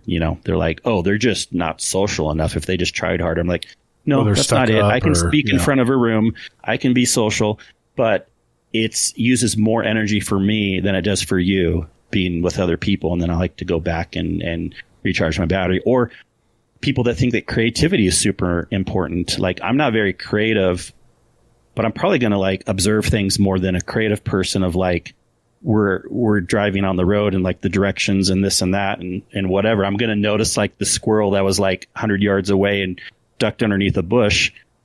But then the creative person may not notice that, and they may like come up with some really cool story. One last thing I want to say is there's been a lot of talk about Dungeons and Dragons recently, right? Mm-hmm. And there's a Dungeons and Dragons test too that will also kind of show what you like to do best in the game, or maybe pick your class or whatever. Mm-hmm. And I always thought like I'd be into Dungeons and Dragons. I mean, it was popular, you know, when we were growing up, especially before video games got really big, but video games came out and I got into video games. So I never really did Dungeons and Dragons. But recently some friends in the different Discords are like, hey, let's try it out. Let's do Dungeons and Dragons. And I couldn't have been more frustrated and more bored with it. Really? And I'm like, am I weird? And then I looked up ISTPs and Dungeons and Dragons, and I found this site and I put it in Thread of Souls, and it tells all the different personality types and what they, how they do with Dungeons and Dragons. And get this. Okay. Hold on. You have that link, by the way? I want to take that test too. I want to take that test. I put it in the chat. Yeah, I put it in the chat. It's in the Discord. Thank you. Anyways, ISTPs, the craftsmen or the virtuosos, we're inquisitive, goal setters, and love to build things, friendly, and believe in being sensitive to others' thoughts and feelings. So why don't we see more of these types in D&D? Oh, here we go. Right? It's saying exactly that. ISTP types dislike commitment and are bored easily. If they're not truly in love with D&D, they will not show up. And since this is the biggest part, and since D&D can be very theater of the mind, this may not be as fun for those types that instead like to play with their hands. I hate theater of the mind. I do not like play pretend in my head. People are doing all these D&D things. They're like, and then we're going to go over here and this. I'm like, can we just like watch a video of it or something, or play a video game of it? I don't want to like talk about it. I want to play a video game of it. I think I'm with you on that. But then they think I'm weird because they really enjoy that. So I think it's just really good to kind of know each other's types. I'm going to definitely take that test too. I'm curious myself what kind of character I would make myself. Yeah. So what I thought was really interesting about that, Kingsley, I didn't read the whole thing, but I saw the breakdown of where the personality types lie on like which personality type's most likely to play D&D, and my personality type was at the very top by like a long shot. I think it was like 125 INFPs of, I don't know how big the number they asked for, but like the next step down was like 57. So it was like over double. And I have no interest at all in Dungeons and Dragons. Like I am super happy that other people want to play it. And I've listened to podcasts of people playing it, but like for me, that's like work I don't want to do. Like the return on the work investment isn't there for me. Same for me. And that's fair. Like you take all these with a grain of salt, but they can still be a good way to do research and find out. But that is interesting. That it said that, and very interesting, and you don't feel like it'd be interesting to you. And see, I thought it would be interesting to me. I really did. Yeah. And then I started down that road, and I'm like, oh, I do not like this. Dan Finity used to have on one of his shows, I know he's done a million podcasts, it's called 5 Minute RPG, where he would explain what the last person said, and you would have to add to it what this character did. And I went, man, that's so boring. Who cares? I mean, no offense to Dan Finity. I love the guy, man. Yeah. But I never really connected with that kind of theater of the mind. So maybe I'm the same way. And since Hammer said it, I'm probably definitely, because me and Hammer seem to be very similar. But, even though I might be an advocate, I don't know. I think I might retake the test and see maybe things have changed. But I mean, the personality tests start out very broadly. Like, oh, this could apply to anybody. But then they start chiseling it down and talk about your strengths and weaknesses and stuff. And it's a very interesting site.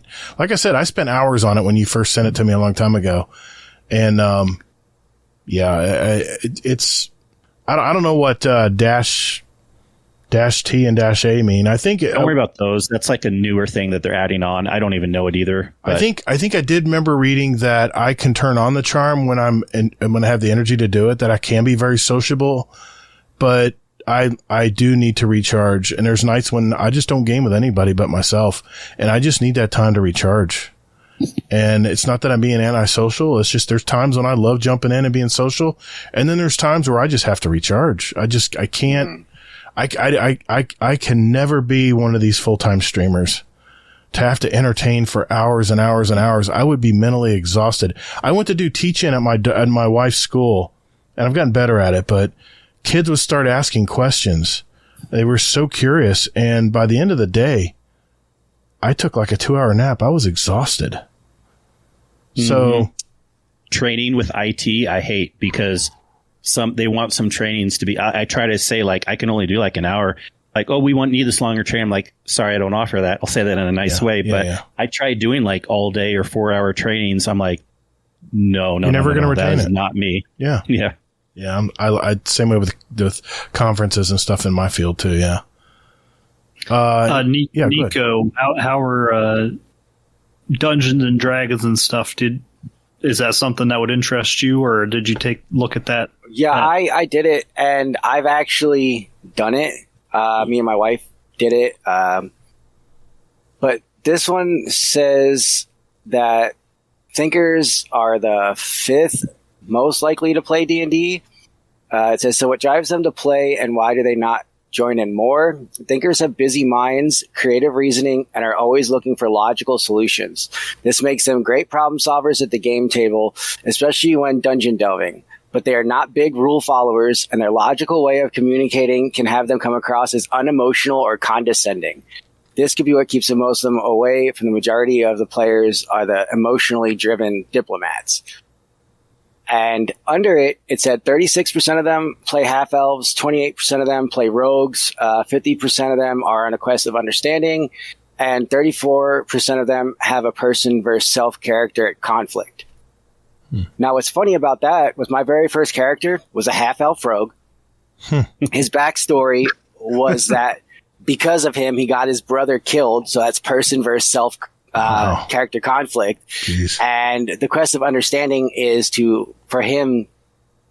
was trying to get through and understand why he was in the life he was in, which was his backstory. So all of those hit exactly what my first character was. And the whole can come across as condescending. That's literally kind of how I played my guy too. It definitely came across. So that was pretty much spot on with my first run through. Interesting. Wow. It's such an interesting topic because, I never thought about that, man. I make videos on how to get better at Crucible and stuff, and there's probably people who just don't care. They don't want to compete. They just want to jump in and have fun. You missed the fact that there's so many different kinds of players out there. But actually, to be fair, too, even though I don't love Crucible, there are fun modes in Crucible, the stuff that you wouldn't enjoy. I actually sometimes enjoy jumping into Mayhem or things like that, because it doesn't count. It's playing. Yeah. It's goofy. I mean, I still get bored of the arenas, but I like the party aspect of it. See, it's all competition for me. Yep. And that's fine. That's great. I've never cared about competition, really. I mean, not like I don't care at all, but it does not drive me or motivate me very much. I sense that when we played Iron Banner together, that you just don't care. Yeah, win or loss, you don't care. And I'm like, damn, we almost had that. And you're like, oh, well, moving on. Like, basically, he doesn't care about the game, man. What's going on? I know, and it can be frustrating to other people, and that's fair. And sometimes it can be. Yeah. That's why it's good for us to really understand each other. Yeah. It's okay to have these different opinions and I get it. Thoughts. Nice. Yeah, so there was a dude I play with a little bit. He wants to win every match. And, he'll get frustrated when we don't win. Dude, it's fine. It's just a game. But Like I think you've said this before too, Gator, where it's just like I don't want to like have a shutout. Like I don't want to shut anybody out myself. Or I don't want to stomp or be stomped. I'd rather have it be like a good game. Exactly. And I'd rather have it be a good game and like lose than roll over somebody. Those are the best games. Yeah, it's there's drama. And I'm not super competitive. Like I don't have to win or anything, but I like the fun of the back and forth of like the good game. If that makes sense. I want to win every game. Yeah, I same. want a 2K every game. That probably goes along with hitting the competitive at like 90% is I'm not only competitive with other people, I'm competitive with myself. And if I'm not doing good, I mean, go back to the first topic. I start getting tilted. Oh, damn it. You beat me to it. I was going to just say that. Yeah. It comes all the way back. All the way back to tilt. It does. It does, man. Yeah. All these topics together really blended well with thought they did. Personality and tilt and even all the technology stuff and gaming. It all goes. It's unbelievable how well these have all gone together. I think the topics flowed well together. I think they did. We did really good at tying them all in tonight. Yeah, it's crazy how that works. You got the people who want to go data mine content and find content before it comes out. And then you got the people who are avoid all the spoilers and they just want to play it when it comes out. I mean, that right there is personality difference. Yeah. Yeah. Very true. Very true. I don't mind spoilers because I'm going to see this information and really take it in at some point anyways. And even the spoilers that come out, I know it's not complete information. So I appreciate the little bit then. And then I appreciate the more that I actually see in real life when it comes out. And I get why people don't like spoilers. But for me, it actually enhances my overall experience, not having to wait as long. I like to have some information ahead of time. I'm on the fence on that. Sometimes I'll go, what the hell? Let's find out what it is. Then there's sometimes I'm like story stuff and mission and season, what it's about. I don't want to know. I want to be surprised. It's Christmas. I want to be like, oh, okay, we're talking about this. Okay. Yeah. See, I mean, I'm kind of the same way. Like it's like a little carrot. It dangles there like, oh, okay, I can't wait to, get there and actually finish the race. Mm-hmm. And then I got certain situations, like let's just take movie trailers or game trailers, and they show the top 4 moments in the entire game or entire movie. You go and you're like, man, I wish I didn't see that because I already seen it. That was the only good parts to enjoy. I hate that. I hate movies that actually tell you. I'll even look over at my wife and go, well, there's the whole movie. We don't even need to go see it now. Yeah. They just explain the plot. They just explain the ending, and they explain how it all happened. I don't need to go see it. Thank you. Yep. Just give me the cliff Time notes. to cancel your stubs, your A-list. No, that'll never happen. To kind of go off of that, I think Bungie, if we'll talk about Bungie specifically, has really been shooting themselves in the foot with how much they tell us about what's coming out. I think it was in another, I think it was Bell was talking in their podcast about how, or no, it was Fudd was talking about on Potato Thumbs, how Helldivers added like a complete new enemy. And they didn't find out until someone was playing and they came across this new enemy.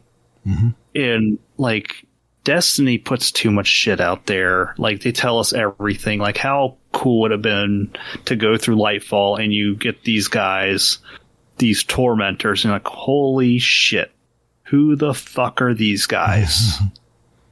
And what's that scythe in his hand? And then, I think day one raids are probably so good because they don't tell us anything about them. Here's a raid, figure it out. And I think with this Onslaught thing that they're putting out, it's the same thing. Like they just spent a whole hour telling us how to play the game instead of just letting us figure it out. I think they do themselves a disservice by how much they put out. I think and maybe I disagree, but I respect that opinion.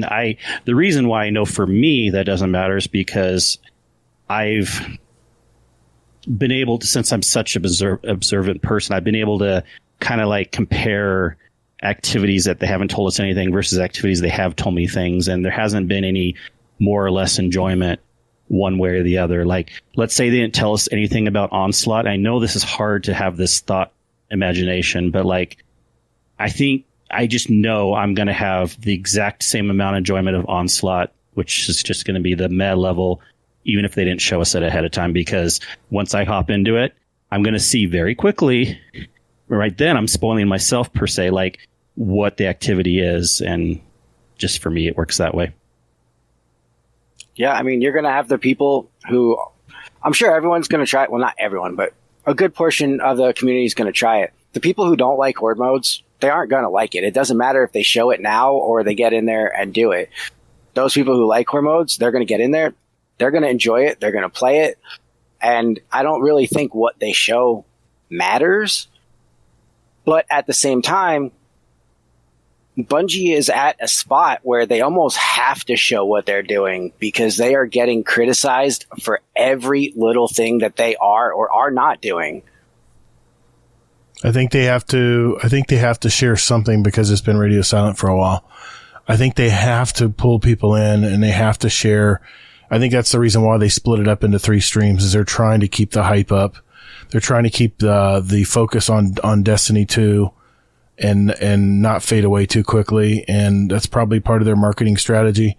But the thing I think that I agree with Hammer, the disservice is they didn't have to show us 42 minutes of this activity. Yeah. At least I can agree on that point. Like, it was boring to me. You know, I even like to view these things like, okay, I get it after about 5 minutes or 10 minutes. Like, why did they have to do a 40-minute playthrough? They were stretching it out. At the end, they're like, oh, we have a question here from so-and-so, and I think that was canned. And it's not like they were showing us, as there wasn't even really, here's the thing too, Hammer, like in this example, there's really nothing that interesting that would have been like a huge surprise, right? In the Onslaught, I can kind of agree with what you're saying, like maybe in story missions, but like in Onslaught, there's nothing that was that much of a surprise. But because of that too, it was pointless showing us 42 minutes worth of it. But there again, they're appealing to 2 different types of players. At least they have the players who want to just jump in and do 10 rounds and get their reward. And then there's people who want to see what happens in level 28 and then level 30. It was the same thing. They were just harder. See, that's the thing why I don't like this horde mode 2. Other horde modes still bring... Yeah. They'll bring more and more enemies. And yeah, they had slightly different bosses each time. Yeah. But the amount of enemies before the boss aren't really getting more and more. They're just getting harder leveled enemies. I think spongy. And that's how... I always, in raids too, like, I don't like the artificial difficulty of just harder... Yes. Bullet sponges. Mini bosses. I'd rather have lots more other enemies. Well, that's more what zombies versus did. Harder is important to me. Zombies never changed the enemy type. Well, they did eventually. They have the the zombies that spit on you and blow up. But back in my day... It was just, they would just throw so many zombies at you. You were like, how on earth am I going to get through this level? I got to train. Ammo. And you would have to train. Overload. You would have to train. You'd have to train these damn things for like 15 minutes just to get 3 of them killed. I mean, it was literally just persistence.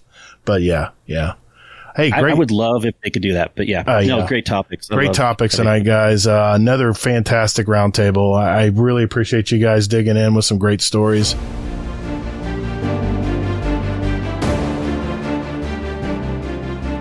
Hey Guardians, would you like to give back to our community? If you received any value from today's podcast episode and would like to give back, head over to our website, guardiandowncast.com, and select the Patreon button to see what extra perks and benefits you can get from the several tiers of membership available. If you would like to give a one-time donation, click on our PayPal button and follow the prompts. Our community runs on our membership, and we never accept outside sponsors or advertisers. We're Guardian Downcast. Your stories, your community, your destiny. So that's a wrap, everybody. I'd like to thank Kingsley Mack, Nico, aka Jersey, and Hammercrusher32 for bringing some great topics for discussion today. I'll have all their contact information in the show notes down below if you'd like to follow these outstanding people or find them in the Discord. Thank you, gentlemen. Remember, if you'd like to know more about the show, how to join our Discord community, find out about our past episodes, or even where you can get back to the show, or have any comments or questions, guardiandowncast.com. It's all right there. Can I plug one thing real quick, Gator? Go for it, Hammer. Stormcrow and I still putting on the Gambit tournament. Yep. It's coming up, I believe it's April 6th or 7th. I can't remember exactly. Right. Get up with one of us and we can shoot you a link to the Discord. And either you can get a team together and bring them, or we have a finding team channel in there too, so you can link up with somebody else. Absolutely. Yep. I'll be in that. Come play some Gambit. I'll be in that too, and I'll probably stream it, I'm sure. Not on Twitch. It'll be on my YouTube channel. I'm Todd the Gator. That's 2 Ds and GATR. You can follow my YouTube channel. X, see me in the game same way. I have another podcast, the Destiny Help Desk, where I dig deep into a singular topic in Destiny 2 that may help all Guardians out there in the game. And I usually invite some friends to help me out as well. Remember, we're Guardian Downcast. Your stories, your community, your destiny. And be good to your fellow Guardians in the Destinyverse. Guardians are measured by their ability to come back from defeat. So stand. Fight! Thank you all Get toddled. so very much for listening. And later, Guardian.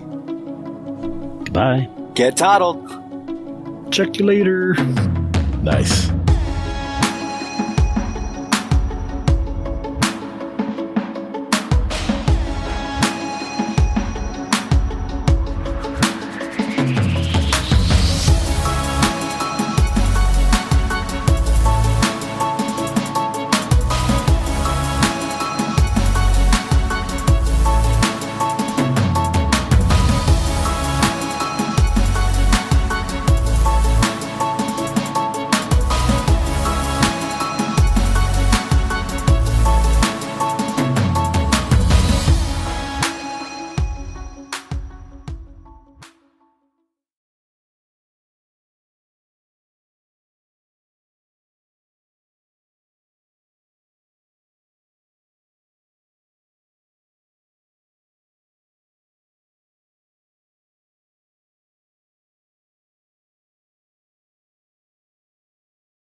What is everybody complaining about?